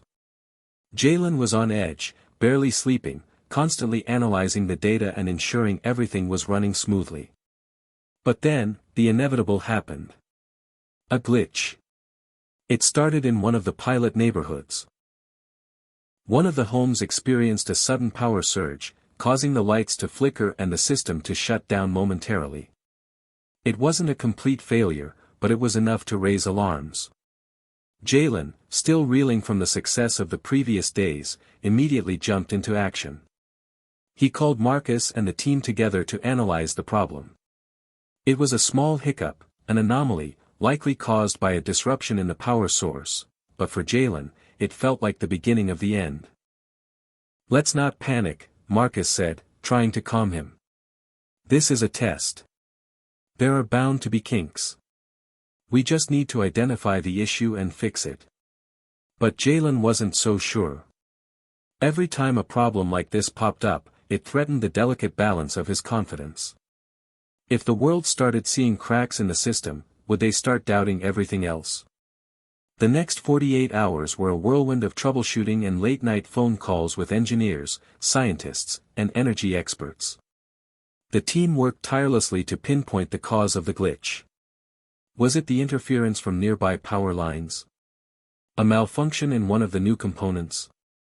Or was there a deeper issue with the scalability of the entire system? Jalen sat at the center of it all, feeling the pressure closing in. He knew that if they didn't get this under control, it wouldn't just be a minor setback. It would undo everything they had worked for. Jalen, Marcus said during one of their many strategy sessions. I know this feels like a failure. But it's not. This is the part where the world tests your idea. It's messy, complicated, but it's how things get done. Think of this as just another step on the road to success. Jalen nodded, but the words didn't reach him. The constant hum of machines and flashing lights around him made his thoughts spiral. He kept thinking about his mother's pride, about the communities depending on him, and about the world that was waiting for something better. But all of it seemed to rest on this single point: could he fix the problem in time? Then, just as he was starting to lose hope, Lisa, one of the engineers, came to him with good news. We found the issue. It's the signal conversion system. There's a small glitch in how the system processes fluctuating energy inputs. It's nothing we can't fix, but it needs recalibration. Jalen exhaled a breath he didn't even realize he was holding. So it's not catastrophic? No, not at all, Lisa assured him, her voice steady despite the late hour. We'll patch it up, run more tests, and get everything back to normal. Jalen closed his eyes, letting the relief wash over him. He wasn't out of the woods yet, but at least they had a plan. He wasn't used to feeling so fragile, so vulnerable, but it was clear that even the most ambitious ideas came with their own brand of stress. The next round of tests was more intense. They simulated high power usage and environmental conditions that mirrored some of the most challenging areas for energy distribution. Jalen was present for every test, analyzing the data alongside the team. As the hours passed, the system began to stabilize. The energy output remained consistent. The power surges that had once caused failures were now contained, and the neighborhoods were fully powered. Jalen allowed himself a small sigh of relief, but he knew better than to celebrate just yet. They weren't out of the woods. Not by a long shot. And then came the day when the breakthrough finally hit. The first neighborhood to go fully live under the new system showed massive results. Energy consumption dropped by 40% within the first 2 weeks, and residents reported increased reliability in their power supply. More than that, the feedback was overwhelmingly positive. People loved the idea of having clean, sustainable energy without the crazy bills that came with traditional power companies. In a world that seemed to be teetering between environmental disaster and technological stagnation, Jalen had created something real, something tangible. The tipping point had arrived, but Jalen wasn't just watching from the sidelines. He was the one pushing it forward, and the world was starting to take notice. Later that evening, after the team had celebrated the success, Jalen sat alone in the BridgeSpark lab, staring at the display of the neighborhood's power grid. His phone buzzed. It was a message from his mom. You did it, baby. I knew you would. The world is going to be different because of you. Tears welled in his eyes as he reread the message. This was what he had worked for. This was what all the sleepless nights, all the doubts, all the struggles had been for. The world wasn't the same anymore. Not for the people in that neighborhood, not for Jalen, and not for anyone who had dared to believe that there was a better way. As he sat there, looking at the map of homes now powered by his system, Jalen realized something profound. This wasn't the end. It was just the beginning. Hit subscribe and leave a comment with where you're watching from. This story might just spark a new beginning. What's one thing that always pushes you forward, even when things get tough? Jalen stood on the rooftop of BridgeSpark's headquarters, staring out at the sprawling skyline of New York City. The lights below flickered like stars, each one a symbol of energy, life, and possibility. In his mind, they represented not just homes or businesses, but a future he was helping to shape. Yet, as he looked at the city, a gnawing feeling of uncertainty clung to him, one that had been growing steadily ever since the system went live. The success had come faster than anyone had predicted. Within just weeks, major media outlets were calling it the energy revolution, the future of sustainable power, and the answer to global energy crises. Investors lined up, eager to fund the next phase of expansion. Cities from across the country wanted to partner with BridgeSpark. The tech world was abuzz, and Jalen couldn't go anywhere without someone mentioning his invention. But with success came pressure. The kind that gripped at his chest and made him question everything. People expected results, big results, and fast. In the face of such expectations, the weight of his vision seemed heavier, as though the entire world was watching and waiting for him to fail. "Hey," Marcus's voice broke through his thoughts. "You good?" Jalen turned to face him. Marcus was standing just behind him, his arms crossed, his eyes scanning the city. It wasn't the first time Marcus had asked him this question lately, and Jalen knew why. The anxiety was showing, even if he tried to hide it. "I don't know, man," Jalen said, his voice barely above a whisper. "It's like, everything's moving so fast. People are looking at me, looking at this, like I'm supposed to have all the answers." Marcus smiled softly and stepped closer. "Look, you didn't get here by having all the answers. You got here by trusting yourself and trusting your team. And yeah, the pressure's heavy now. But you've got the skills, and more importantly, you've got the heart. That's what's going to keep you going." Jalen nodded but didn't feel the reassurance sink in. It's not just the pressure from investors or the media. It's the people who depend on this, Marcus. The neighborhoods, the families. What if this isn't enough? What if I can't make it scale to the level it needs to be? Marcus clapped a hand on his shoulder. "I get it. But listen, no one's asking you to solve the whole world's problems on your own. You've built something that's working, and you've got a team of some of the brightest minds in the field supporting you. This isn't just about one person anymore, it's about the collective. And when you're part of something bigger, it's a hell of a lot easier to carry the weight." Jalen wasn't so sure. The idea of something being bigger than himself was hard to grasp. It felt like every decision he made now was a ripple in the vast ocean of possibilities. What if he made the wrong call? What if something failed and it was all on him? The doubt clouded his mind again. He turned his gaze back to the city below, feeling the gravity of it all. The days following their conversation felt like a blur. Media outlets clamored for interviews, the team worked around the clock to refine the system, and investors pushed for faster timelines and larger deployments. Jalen found himself constantly on the phone, constantly reviewing reports, and constantly looking over his shoulder as if waiting for something to go wrong. And then, it happened. A phone call that would change everything. Jalen had just returned from a meeting with city planners when his phone buzzed. It was an alert from BridgeSpark's central monitoring system. He glanced at the screen and froze. There had been another glitch, this time on a much larger scale. A neighborhood in Philadelphia had experienced a major power outage, one that affected over 1,000 homes. The system had been overloaded, and the backup mechanisms failed to engage. The reports showed that the fault was traced back to the signal conversion technology that had been so meticulously tested.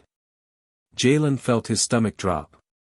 His heart pounded in his chest as he quickly dialed Marcus's number. "Marcus, we've got a problem. A big one." An hour later, Jalen was in BridgeSpark's war room, surrounded by his team. The atmosphere was tense, and there was a sense of urgency in the air. Engineers were poring over the data, while project managers scrambled to coordinate efforts. Marcus looked up from the reports and met Jalen's gaze. "We need to fix this, and we need to fix it fast. But we also need to be transparent. The media's going to catch wind of this, and if we don't handle it right, it could tarnish everything we've worked for." Jalen ran a hand through his hair. "I can't let this go public. Not like this." Lisa, the lead engineer, spoke up. "We're already patching it up. We'll have the issue fixed within the next few hours, and then we'll start testing the neighborhood again. But the question is, what do we tell the city? What do we tell the public?" Jalen looked at the team. He could feel the pressure mounting, the weight of the world pressing down on him. Every fiber of his being screamed to hide the mistake, to cover it up, but something deep within told him that honesty was the only way forward. "We tell the truth," Jalen said finally, his voice steady. "We'll fix it. But we can't run away from the problem. This is still new technology, and it's bound to have hiccups. We can't act like everything's perfect. We need to be transparent and show that we're willing to learn from mistakes, just like we've learned from every success." Marcus nodded, impressed by the resolve in Jalen's voice. "All right. We'll take the heat, but we'll come out stronger on the other side. This isn't a setback, it's a part of the journey." Jalen's mind raced as he thought of the consequences. Could the system survive this? Could he survive this? Over the next few days, the media picked up on the glitch. Headlines read, "Power Failure in Philadelphia, Is Jalen's Energy Revolution Really Ready?" and "BridgeSpark's Green Energy System Faces Setback After Large-Scale Outage." Public opinion was divided.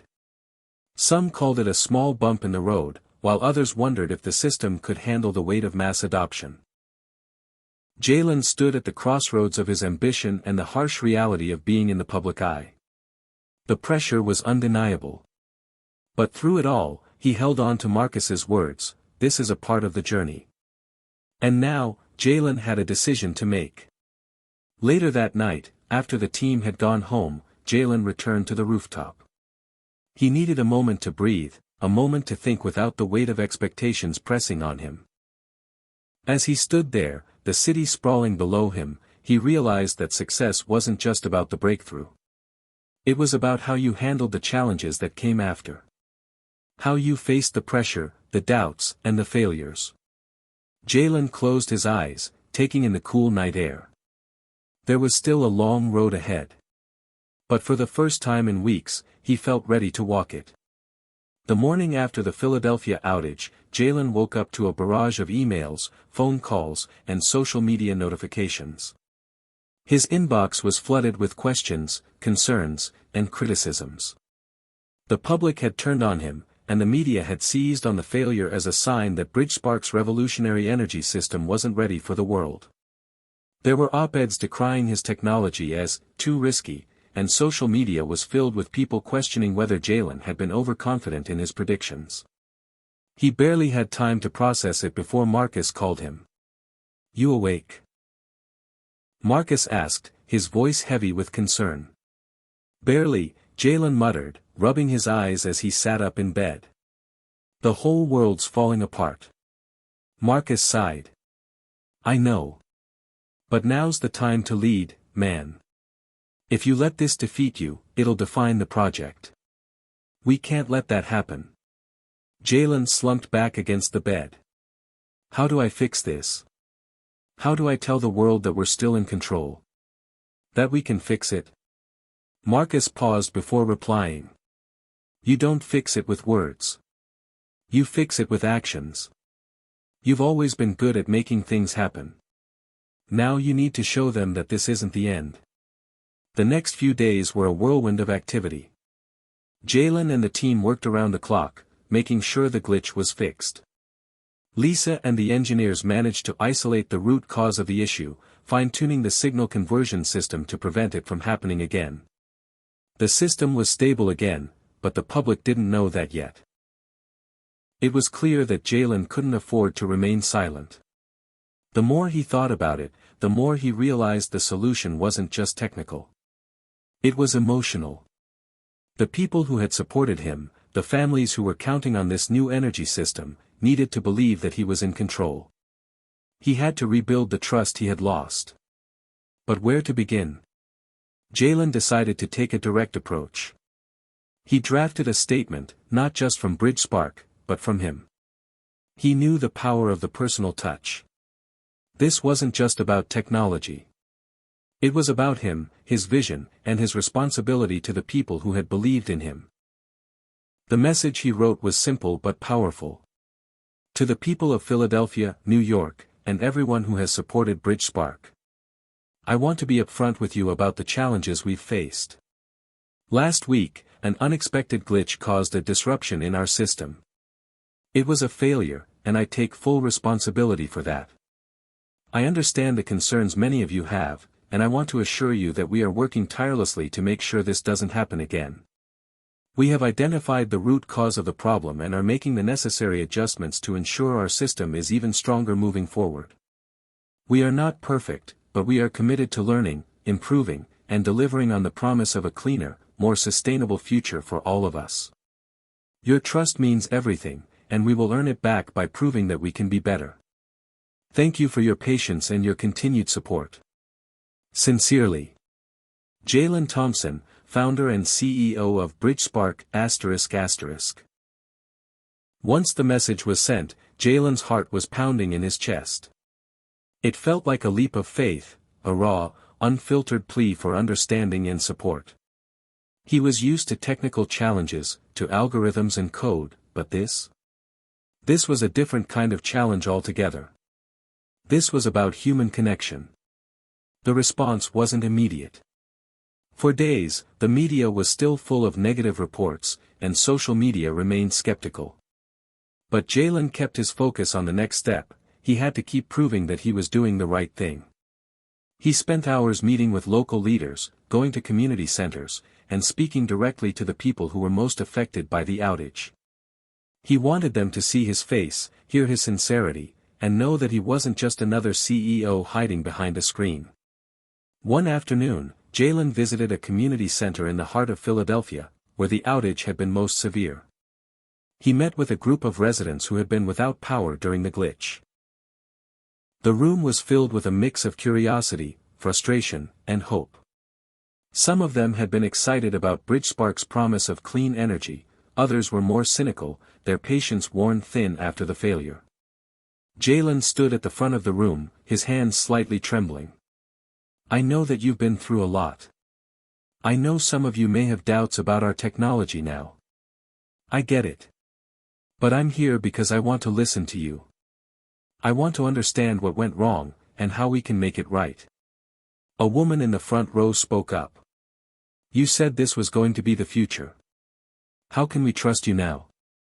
Our families were left in the dark. What's to stop this from happening again? Jalen nodded, acknowledging her frustration. You're right. Trust has to be earned, not promised. And I'm not here to make excuses. But I can tell you that we've learned from what happened. And we are committed to making sure this doesn't happen again. You won't have to wonder if we're ready, we'll show you. The room was quiet for a moment, and then another person spoke up. I want to believe you. I really do. But we need more than words. We need to see action. Jalen took a deep breath. He had expected this, but hearing it firsthand was different. He wasn't used to being questioned like this. But he knew the truth, his next steps would define everything. He couldn't afford to back down now. You will see action. We're already fixing the issue, and we're going to do everything in our power to make sure the energy we provide is reliable, sustainable, and affordable. That night, after a long day of meetings and conversations, Jalen returned to his office.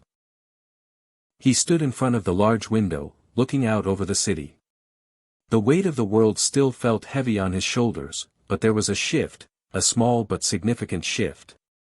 The response from the people had been cautiously optimistic. Some of them still had doubts, but others were starting to believe again. Jalen realized that rebuilding trust wasn't something that could be done overnight.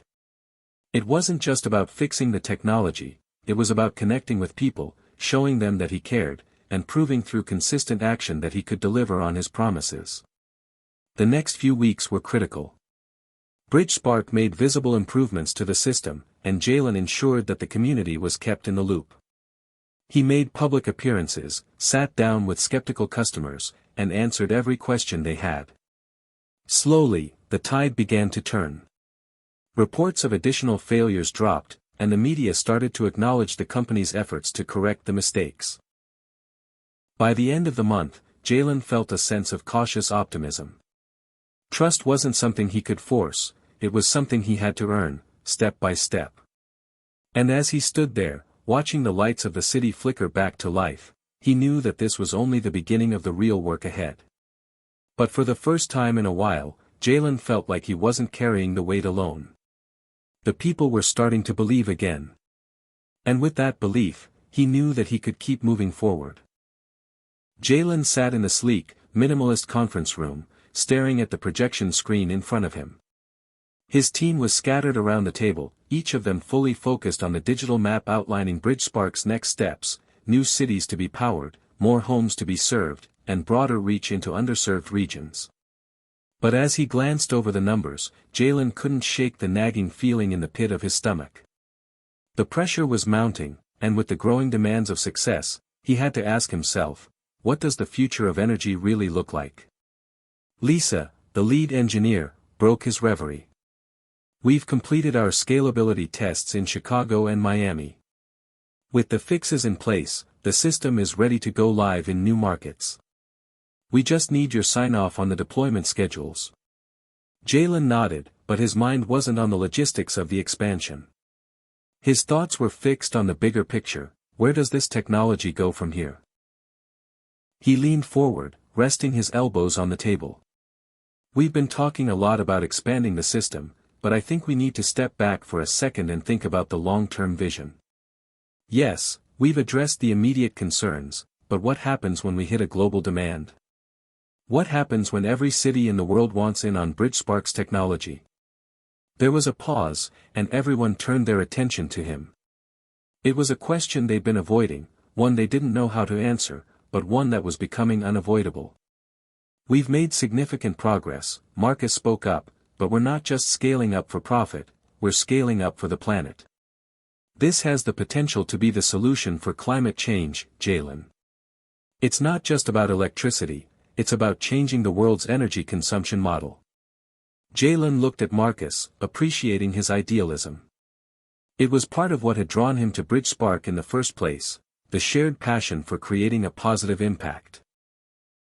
But Jalen knew it wasn't that simple. There were corporate interests at play, and as much as he wanted to be the hero of clean energy, the reality of business and politics was something he couldn't ignore. I know. But we're walking a fine line here. There's a balance between pushing for the future of energy and staying grounded in the present, Jalen said. What happens if we scale up too quickly and the infrastructure can't support it? What happens if people expect a perfect system that we can't deliver, no matter how hard we try? People are already depending on us, Lisa pointed out. I get what you're saying, Jalen, but we have to take that leap. Otherwise, we risk losing the momentum we've built. There it was, the dichotomy. Jalen had spent the last few months learning the intricacies of balancing growth with stability.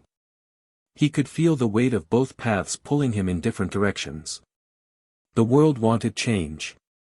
But was he, with all his limitations, ready to usher it in? I think we need to start thinking about the systems we're not seeing, Jalen said slowly. We need to talk about sustainability at a larger scale, not just technology, but how it fits into the ecosystem of communities. How do we build trust with these new cities? How do we ensure that people aren't just seeing a product, they're seeing the future? Marcus gave him a half smile. That's what we've been trying to do, right?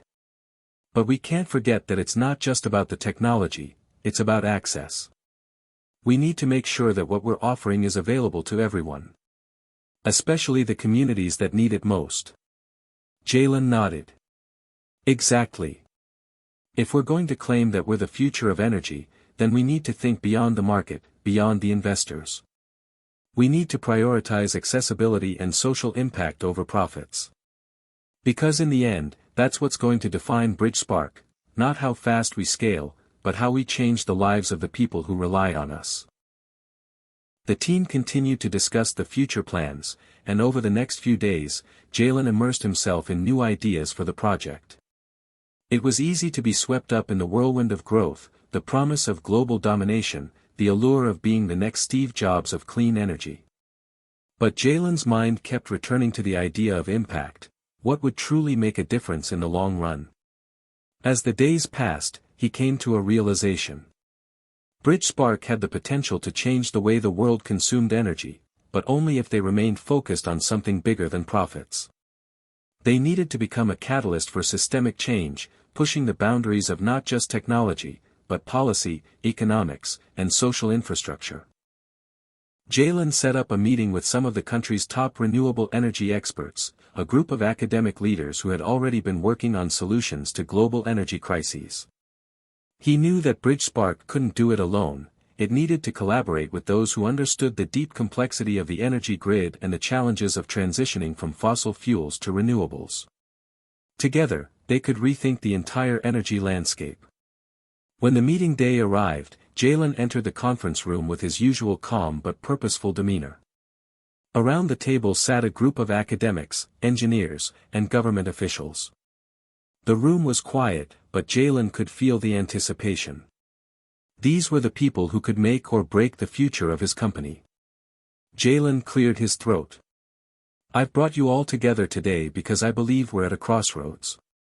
The energy revolution is real, and BridgeSpark has created a system that could change the game. But it can't happen if we're thinking about the problem in isolation. We need to look at the whole ecosystem, the global supply chain, local economies, environmental policy, social equity, and figure out how we can design a solution that's truly sustainable." The room fell silent, as each person weighed his words. Then Dr. Thomas Avery, a prominent energy researcher, spoke up. "You're asking for a paradigm shift. And that's not something that can happen overnight, Jalen. It's not just about technology. It's about aligning policy with practicality." Jalen nodded. "I understand that. But what if we start with pilot programs in underserved communities, places where people have limited access to reliable energy sources? If we can show that BridgeSpark's system works there, we can prove it's scalable. And then, we take the lessons learned to the rest of the world." Dr. Avery seemed intrigued. "That could work. If you're serious about reaching everyone, this might be the best way forward." The discussion continued for hours. As ideas were exchanged, new plans were drawn up, and Jalen realized just how much work was ahead of him. But for the first time in a while, he felt a sense of clarity, a sense of purpose that went beyond just solving a technical problem. He wasn't just building a business. He was shaping the future of energy. By the end of the day, Jalen left the meeting with a renewed sense of determination. He knew the road ahead wouldn't be easy, but he had a clearer picture of what needed to be done. BridgeSpark's success wasn't just about scaling technology, it was about connecting it to people's lives in a meaningful way. He stared out the window of his office, watching the sun dip below the horizon.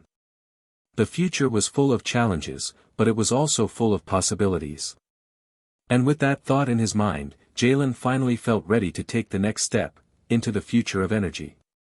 The days after the meeting with the energy experts had been a blur for Jalen. The idea of launching pilot programs in underserved communities had sparked new excitement within the company, but there was one problem: scaling. Jalen knew that if BridgeSpark was truly going to be the future of clean energy, it couldn't just exist as a niche solution. It needed to be scalable, deployable on a global level. And fast. But scaling meant more than just expanding operations. It meant getting the system into the hands of people who needed it most, in cities and towns where reliability and cost were always top priorities. And that, Jalen realized, meant a much higher level of scrutiny. He needed investors who were willing to put their faith in something unproven on a global scale, and he needed partners who could help him bridge the gap between prototype and reality. Enter the city of Detroit. Detroit had long been a symbol of American industrial might, but in recent years, it had faced crippling economic challenges. Many neighborhoods struggled with unreliable electricity, and the city's aging infrastructure was costing millions in repairs. Jalen had learned through a contact at the Department of Energy that Detroit was looking for new energy solutions that were sustainable and affordable. When Jalen received a call from the mayor's office, he knew this was the breakthrough opportunity they had been waiting for. The city was ready to partner with BridgeSpark for a full-scale energy upgrade, one that could light up entire districts with renewable power. It was a gamble, but it could be the key to proving that BridgeSpark could handle the demands of a major city. "Jalen, we've looked at your proposal," Mayor Thompson said over the phone, his voice steady but full of anticipation. "We're interested. But you need to understand, this is a big deal. The city needs results, and it needs them fast. There's no room for error." Jalen was silent for a moment, the weight of the responsibility settling in. "I understand, Mayor. And we're ready. We've made the improvements, and we're confident in the system. We can get it up and running quickly." The deal was set. In a matter of weeks, BridgeSpark would begin the deployment of its system across several districts in Detroit, providing renewable energy to thousands of homes. It was the kind of opportunity that could redefine the company's future. But it was also the kind of risk that could break it. The first day of the deployment was a high-stakes test. Jalen and his team arrived in Detroit early, the air thick with a combination of hope and nerves. A local news station had been invited to cover the event, and Jalen knew that the eyes of the nation would be on them. As they drove into one of the targeted neighborhoods, Jalen couldn't help but notice the contrast. Where some houses stood proudly, others were in various stages of disrepair. Overgrown grass, broken windows, and boarded-up buildings dotted the landscape. Yet, there were also signs of hope, families walking the streets, people sitting outside in the sun, chatting and laughing despite the hardships they had faced. This was a community that had endured, and they deserved better. And BridgeSpark was going to deliver that better future. Jalen stepped out of the car and adjusted his jacket, trying to hide the anxiety creeping in. He was the face of BridgeSpark, and this moment could change everything. The team was setting up the necessary equipment to connect BridgeSpark's clean energy grid to the existing power lines. Everything had been tested in smaller, controlled environments, but this was different. Detroit was much larger, its needs much more complex. "Everything's ready, Jalen," Marcus said, walking up to him. "We're just waiting for the signal from the city's grid. Once we get the green light, it's showtime." Jalen nodded, trying to suppress the nagging feeling in his chest. This was their first real test. If it worked here, BridgeSpark would be on the map in a big way. But if it failed, the consequences could be disastrous. The signal came through, and within minutes, the first set of homes in Detroit were connected to the BridgeSpark grid. Jalen watched from the command center as the lights flickered on, one by one. A wave of relief washed over him. It was working. The system was stable. But then, something unexpected happened. Just as the lights were turning on across the city, a loud buzz came from the monitors. The system was glitching. An alert flashed across the screen: connection failure detected in Sector 3, power outage imminent. "Marcus, what the hell is going on?" Jalen's voice was tight with concern. Marcus quickly examined the data. "It's a fluctuation in the local grid. The system's struggling to handle the demand. We didn't anticipate such a high load so quickly." Jalen's heart raced. The very thing he had feared was happening. The system that had been stable in tests was failing under real-world pressure. The deployment in Detroit had been a leap, but this was more than just a minor hiccup. If the power went down across the entire district, the media would tear them apart. "Lisa, what can we do?" Jalen asked, trying to keep his voice steady. Lisa's fingers flew across the keyboard as she scanned the issue. "We can isolate the fault and reroute the power, but it'll take a few minutes. We're dealing with real-time fluctuations here, and we're pushing the system beyond what it was designed for." The clock was ticking. The press was already on site, waiting for their first demonstration of success. Jalen could feel the eyes of the city on him, waiting for a solution. He had promised Detroit that BridgeSpark could handle their energy needs, but now he wasn't sure. Jalen took a deep breath. This was the test of his leadership, not just as an engineer, but as the founder of the company. If he panicked now, everything would fall apart. "Do whatever you can to stabilize it," he said. "I'll talk to the press." Jalen walked out into the middle of the deployment area, his palms sweaty but his mind clear. The news cameras were rolling, and the reporters were eager to see what he would say. "Jalen, what's going on?" one reporter asked, holding a microphone toward him. Are you worried about the glitch? Will BridgeSpark be able to handle this on a larger scale? Jalen nodded, looking directly into the camera. This is a critical moment for us, and yes, we've encountered a challenge. But we're fixing it. We've built BridgeSpark to be resilient, and we've made changes that will ensure stability in the long run. This is what innovation looks like. It's not always smooth, but we will continue to adapt and improve. The reporters were quiet for a moment, processing his words.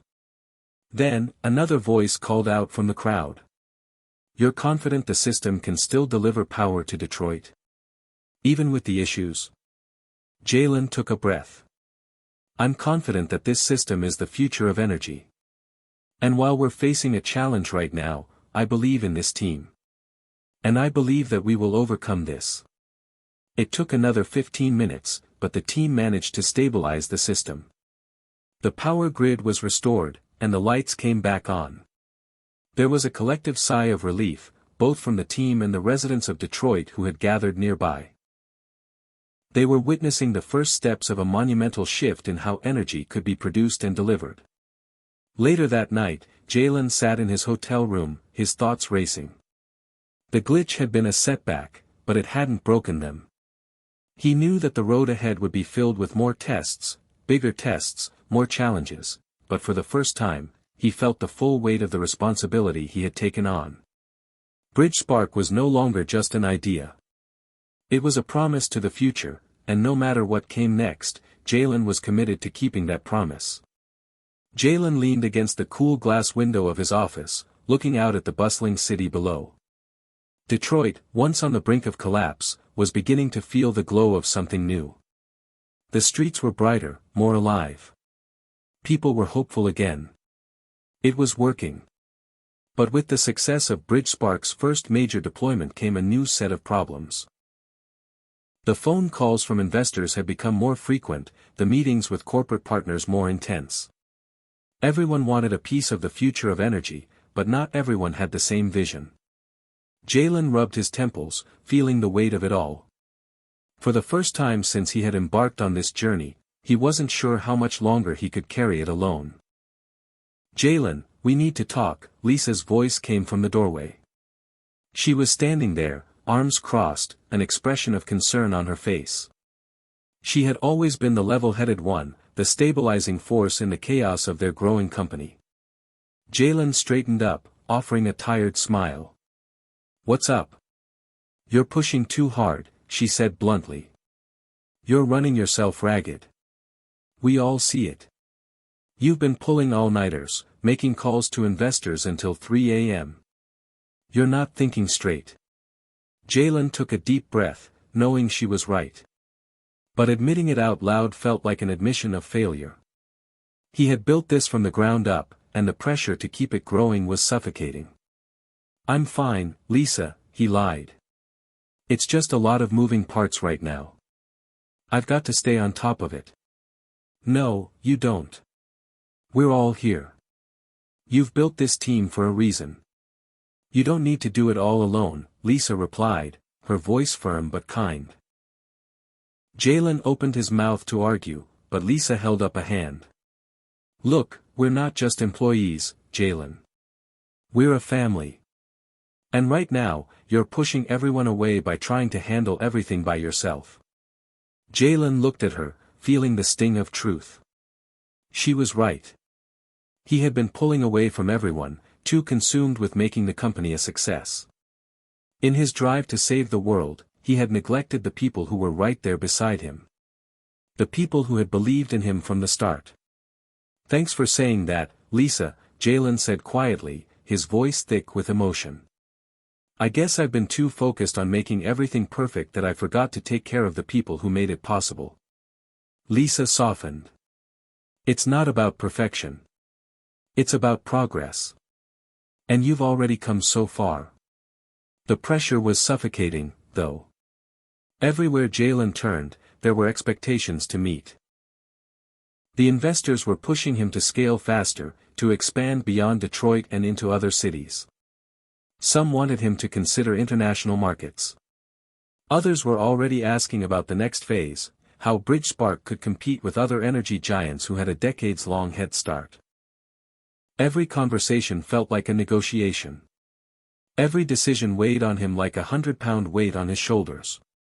One evening, after a particularly grueling meeting with a group of investors, Jalen sat in his office alone, his mind racing. The deal they were offering was tempting, capital to expand, resources to accelerate R&D, but it came with strings attached. The investors wanted more control. They wanted to steer the company in ways Jalen wasn't sure he was comfortable with. He had spent years building BridgeSpark on his terms, focused on creating a solution that didn't just generate profit, but one that created lasting change. And now, it seemed like the cost of success was compromising those values. Just then, his phone buzzed with a message from Marcus. "Hey, Jalen. There's a huge issue with the system in Detroit. It's the new grid upgrade. We're seeing unexpected power surges. Can you come to the command center ASAP?" Jalen's stomach dropped. The last thing he needed was another crisis. But he knew that the company's success was fragile. One failure, one missed opportunity, and everything they had worked for could crumble. When Jalen arrived at the command center, the team was already gathered around the screens, tense and focused. The problem was glaring: the new grid upgrade, which was meant to stabilize the energy flow to Detroit's growing neighborhoods, had started to show signs of instability. Power surges were being detected, and while they weren't catastrophic yet, they were threatening to cause blackouts in multiple districts. "What's going on?" Jalen asked, his voice sharp with urgency. Lisa was already working through the data. "It's a fault in the load balancing system. The power surge is pushing the system beyond its threshold. We thought we had it figured out, but this upgrade is more complicated than we anticipated." Jalen paced back and forth, trying to think of a solution. "Can we isolate the problem? Cut off the affected area and stabilize the rest of the system?" Marcus spoke up. "It's risky. If we isolate the wrong area, we could cause more damage. The grid's interconnection is delicate. One wrong move, and we could trigger a domino effect." The weight of the decision hung heavy on Jalen. This was the kind of test he had feared, the kind of challenge that could unravel everything in an instant. Detroit was depending on BridgeSpark, and he had promised them reliability. But now, in this moment of crisis, there were no easy answers. "What's the safest option?" Jalen asked, looking around at his team. "We isolate the smallest area of the grid and stabilize it manually," Lisa suggested. "It's the most controlled method, but it will take time." Jalen nodded. "Do it." For the next few hours, the team worked around the clock to address the issue. Jalen remained in the command center, overseeing the operation and coordinating with local officials. Every minute that passed felt like an eternity, but slowly, the system began to stabilize. Finally, after what felt like an eternity, Marcus looked up from the monitor. "We've got it. The system is back under control. No blackouts." Jalen exhaled, his body sagging with relief. But as the adrenaline wore off, he realized just how much was riding on every decision. There was no safety net. Every choice, every move he made, could have far-reaching consequences. That night, Jalen sat alone in his office, the weight of the day settling in. The crisis had been averted, but the pressure was only building. He was no longer just managing a startup, he was carrying the future of energy on his shoulders. And with that came the relentless expectations of investors, partners, and the public. His phone buzzed again. This time, it was a message from his mom. "You're doing amazing things, Jalen. But don't forget to take care of yourself. We all love you." For a moment, Jalen closed his eyes, letting the words sink in. The pressure of success, the responsibility to deliver, had consumed him. But his mom's message reminded him that he wasn't alone. He had built this company with a team. He had built it for a purpose. And that purpose was bigger than just him. The days felt longer now. Each one blurred into the next with meetings, phone calls, and endless data to sift through. Jalen had become a ghost of the person he once was, his shoulders heavy with the weight of the world, his mind constantly racing. Every conversation was about the next move, the next investment, the next expansion. There was always something more to do, and it never stopped. But now, even as the company was growing, Jalen could feel himself cracking under the strain. He had always been the driving force behind BridgeSpark, his relentless ambition had carried the team through the rough patches. But lately, that drive was no longer enough. He was exhausted. Mentally, physically, emotionally. He hadn't slept more than a few hours in days, his energy drained by the constant barrage of challenges. It had started small at first, missed meetings, forgotten emails, but now it was unignorable. His focus was slipping, and so were his relationships with the people who had helped him get this far. One morning, as he sat at his desk, staring at a proposal from a potential investor, his phone buzzed. It was a text from Marcus. "Jalen, there's a system failure in the Detroit grid again. It's the same issue as last time." His heart sank. The weight of everything hit him all at once. Another failure. Another crisis to manage. He ran a hand through his hair, feeling the pressure of it all tighten around him. He had promised Detroit reliability. He had promised the world that BridgeSpark was the solution to their energy problems. And now, this. He didn't have the energy to face another disaster. Not today. As he stood up to leave for the command center, Jalen felt the world around him close in. His legs felt heavy, his head pounding. Each step he took toward the door was a struggle. The burden of leadership was weighing him down in ways he hadn't anticipated, and in that moment, he wasn't sure if he had the strength to carry on. The command center was buzzing with activity when Jalen arrived. Lisa, Marcus, and the rest of the team were already working on the problem, but there was a tense energy in the air. The issue with the grid was more severe than they had anticipated, and there was no clear solution in sight. "Jalen, we've isolated the fault, but the surge is coming in faster than we can contain," Marcus said without looking up from his computer screen. "If we don't act fast, we could see widespread outages again." Jalen nodded, his mind racing. He should be able to handle this. He should be sharp enough to solve the problem.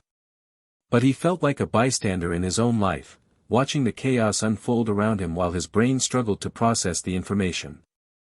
"I'll get in touch with the city officials," he said, his voice sounding detached, even to himself. "We'll get this under control." But as he reached for his phone, his body suddenly rebelled. The dizziness that had been creeping up on him all morning intensified. His vision blurred, and for a moment, he thought he might collapse. "Jalen?" Lisa's voice cut through the fog. She was standing in front of him now, concern etched into her face. "You don't look good. Maybe you should sit down." "I'm fine," he said, forcing a smile. But the truth was, he wasn't fine. He wasn't even close. Marcus looked up from his monitor. "Jalen, you've been pushing yourself too hard. This isn't just about the grid. You've been burning the candle at both ends. You need to rest." But Jalen shook his head, the pressure mounting with every passing second. "I can't rest. Not now. The city is depending on us. The investors are watching. We can't afford another failure." Lisa stepped forward, her voice calm but firm. "Listen, we're a team, okay? You don't have to do this alone. You're not going to fix this by running yourself into the ground." The words hit Jalen like a punch to the gut. He had always prided himself on his ability to keep going, no matter the cost. But now, standing here, he realized how much he had neglected himself, and everyone else. His obsession with BridgeSpark's success had consumed him, and in the process, he had lost sight of the very people who had helped him build it. "Maybe you're right," Jalen admitted quietly, his voice raw. "But I don't know how to stop. How do I just step back?" Lisa placed a hand on his shoulder. You don't have to step back completely, Jalen. But you need to delegate. Trust your team. We've got this. But you need to take care of yourself, too. You can't keep running on empty. Jalen stood there for a moment, the weight of her words sinking in. He had spent so much time focused on the future of Bridgespark that he had neglected the present, the people who were right there beside him. And now, he had to decide whether he could let go of some of that control. That evening, after the crisis in Detroit had been averted and the grid had been stabilized, Jalen returned to his hotel room, physically and mentally exhausted. The team had handled the problem, but he knew the solution had come at a cost. He couldn't keep going like this. He couldn't continue carrying the burden of it all by himself. Jalen sat on the edge of the bed, his hands trembling as he looked at the glowing screen of his phone. There were dozens of missed calls, texts, and emails. But instead of diving into the never-ending stream of work, he closed his eyes and took a deep breath. For the first time in months, he allowed himself to feel the weight of everything, the pride, the fear, the hope. And for the first time in a long time, he felt the pull to rest. To step away, even just for a moment, and remember that this journey wasn't just about him. It was about the people who believed in him, who had stuck by him from the beginning. He needed to trust them. He needed to trust that Bridgespark could continue to grow, even if he wasn't always at the helm. The future of the company, and his own future, depended on it. As Jalen set his phone down and leaned back against the pillows, he realized something crucial: true leadership wasn't about bearing the weight of the world alone. It was about sharing the load. It was about knowing when to ask for help, when to step back, and when to let others step up. He had started Bridgespark with the idea of changing the world. But now, he had to change how he saw himself in that process. He wasn't alone in this fight. He had a team. He had a family. And together, they would carry the dream forward. Jalen stared at his reflection in the hotel mirror, the early morning light casting soft shadows across his face. The bags under his eyes were more pronounced now, a physical manifestation of the stress that had been building for months. His hair, usually neat and perfectly in place, was a little wild, as if it, too, had given up on maintaining any semblance of control. Last night, as he lay in bed, his mind had spun with questions. Could he still keep Bridgespark on track? Was he capable of balancing the demands of success with the needs of his team and his own health? For the first time in a long while, Jalen wasn't sure of the answers. But this morning, after a restless night, he knew one thing for sure: if he was going to keep this company, and his life, together, something had to change. He couldn't keep going the way he had been. With a deep breath, he turned away from the mirror and walked to the small desk in the corner of the room. His phone buzzed again, and without checking the screen, he answered it. Jalen, we need to talk about the next steps. Lisa's voice was firm but understanding. We've made it through the crisis in Detroit, but we're not out of the woods yet. I think it's time we look at how we scale up, responsibly. You can't keep doing this alone. Jalen sank into the chair, rubbing his eyes. I know. I've been pushing too hard. I guess I was so focused on building this dream that I forgot I don't have to do it all myself. Lisa paused, and he could almost hear her nodding on the other end. You're human, Jalen. Even the best leaders can't do everything. That's why you have us. We've got your back. But you have to let us help. He took a deep breath, the weight of the realization settling over him. You're right. I've been too afraid to step back. I thought if I wasn't constantly pushing, I'd lose everything. But I can't keep running like this. You don't have to, Lisa said gently. We've got a great team. And we're all in this together. Jalen's thoughts began to clear, a new resolve taking root. He'd spent too long trying to control every detail, too long convincing himself that without him at the helm, Bridgespark wouldn't make it. But that wasn't true. He had built something bigger than just himself, and if he was going to lead, he needed to trust that the team could continue carrying the torch. That afternoon, Jalen called a team meeting. He hadn't scheduled one, it wasn't a matter of emergency this time. But he knew the team needed to hear from him. He needed to be honest with them, to let them know that he was ready to step into a new phase of leadership. The conference room buzzed with activity as the team settled into their chairs.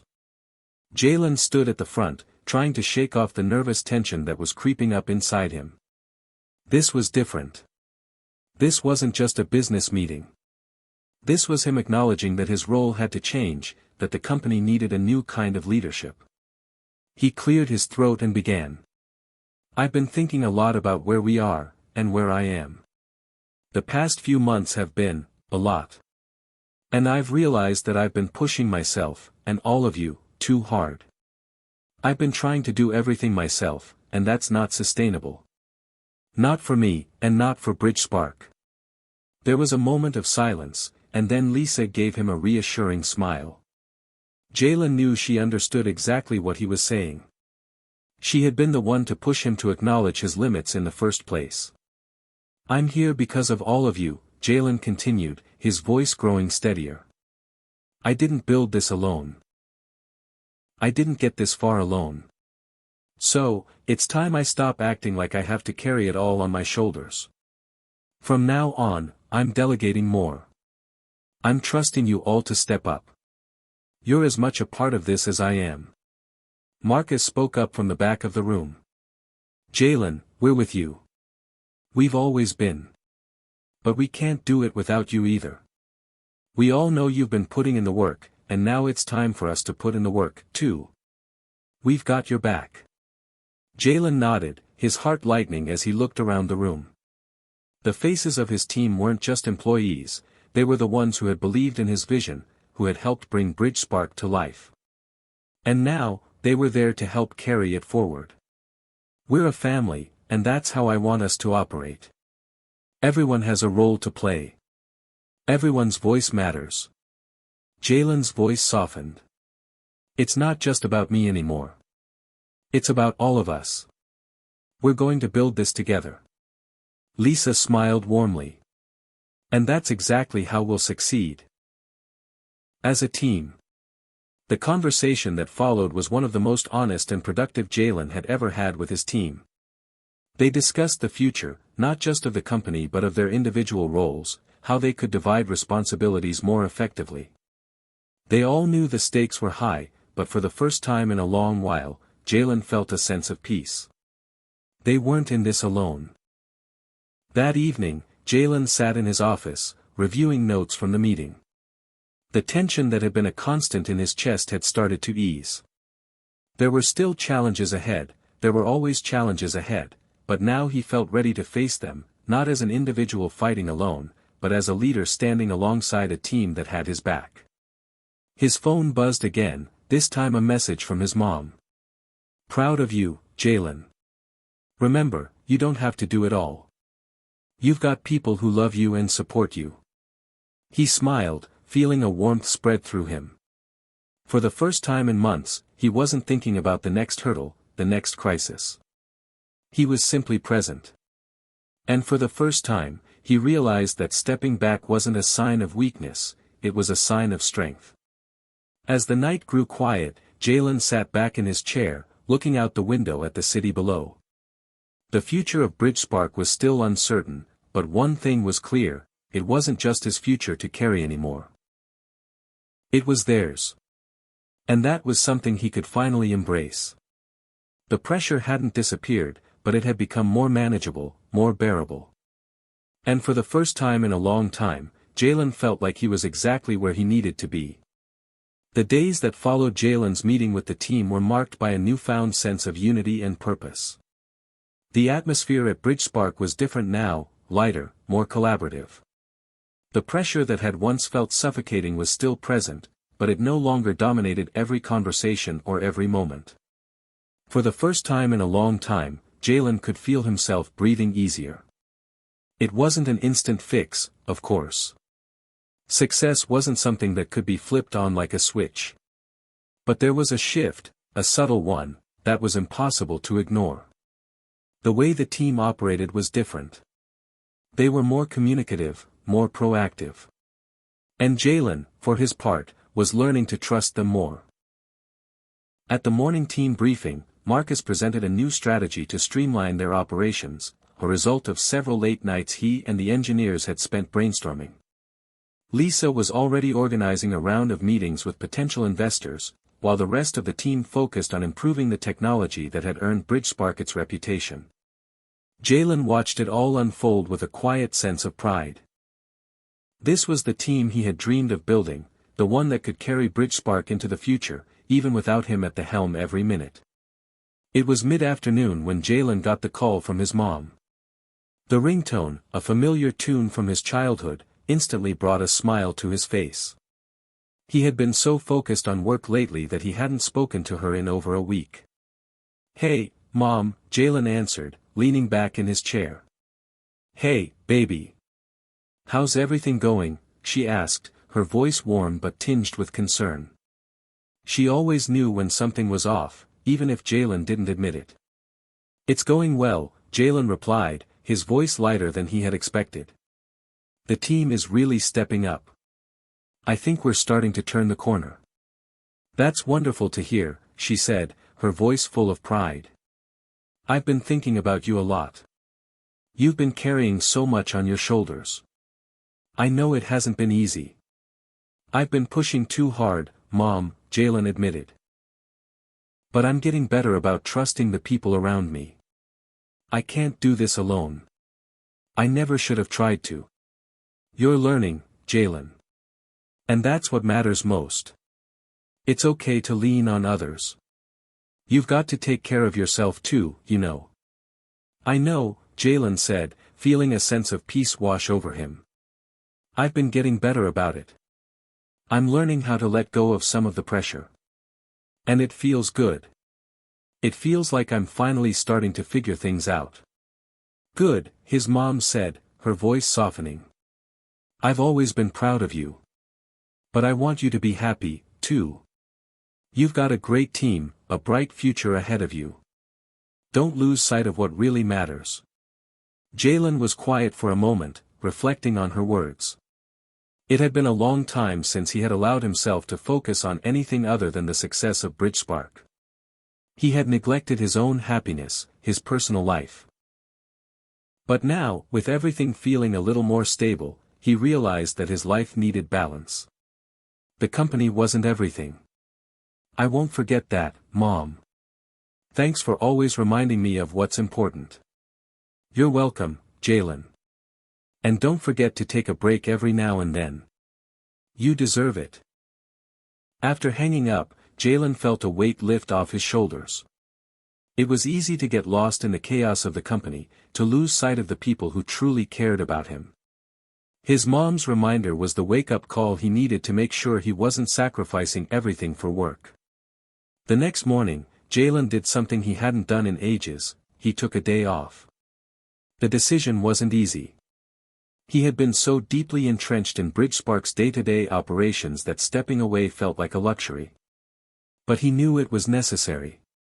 He didn't head to the office. Instead, he drove to the lake near his childhood home, the place where he had spent countless hours thinking, dreaming, and sometimes just being. He walked along the shore, his feet sinking slightly into the soft sand, and let the calmness of the water soothe him. For the first time in months, he felt a sense of peace that had eluded him for so long. His phone buzzed a few times with messages from the team. Updates, questions, and the usual demands, but he ignored them. He needed to unplug, to reconnect with himself and the world beyond the company. It was a small act, but one that felt like a giant step toward regaining control of his life.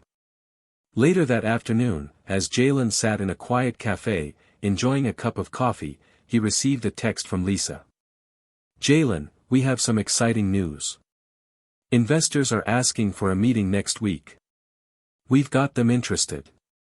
A smile tugged at the corners of Jalen's lips. The team had done it. They had turned things around. This wasn't just about the work anymore, it was about proving to themselves that they could succeed as a collective. The ripple effect of his decision to trust them was already starting to show. And it wasn't just the company that was benefiting, it was his own well-being, too. As he typed a quick reply to Lisa, thanking her and the team for their hard work, Jalen's mind wandered back to the days when he was just starting out. Back when it was all about proving something to the world, and to himself. But now, it was about more than just success. It was about sustainability. It was about balance. BridgeSpark was a reflection of who he had become, a man who could dream big, but who also understood the value of stepping back, of letting others take the lead when necessary. The company was still his vision, but it was no longer his burden. That evening, as Jalen returned home, he noticed something he hadn't paid attention to in ages: his apartment, quiet and calm, waiting for him. He had been so consumed by BridgeSpark that he had neglected this space, this sanctuary. It wasn't just a place to rest, it was a reminder that there was more to life than the company. He walked over to the small bookshelf by the window, pulling down a photo album his mom had given him years ago. As he flipped through the pages, memories flooded back. His childhood, his friends, the moments of joy and freedom he had once known before the weight of the world had settled on his shoulders. For the first time in a long time, Jalen allowed himself to be present in the moment. He wasn't worrying about the next big deal, the next crisis. He wasn't thinking about how to save the world. He was simply enjoying the now. And that, Jalen realized, was the key to true success. It wasn't just about what he could accomplish. It was about the people, the experiences, and the balance that made it all worth it. Jalen stood by the large windows of his office, staring out over the city that had been the backdrop of his journey. It was a sunny morning, but for the first time in months, the light didn't feel like a spotlight pressing down on him. It felt like a warm, comforting glow, reminding him that everything had led him to this moment. The phone on his desk buzzed, breaking his train of thought. It was a message from Lisa: the investor meeting is set for tomorrow. They're excited about what's next for BridgeSpark. Jalen smiled. He had come a long way since that first nervous pitch all those years ago. Now, BridgeSpark wasn't just a company, it was a community. And it wasn't just his future at stake anymore. It was the future of everyone who had come along for the ride.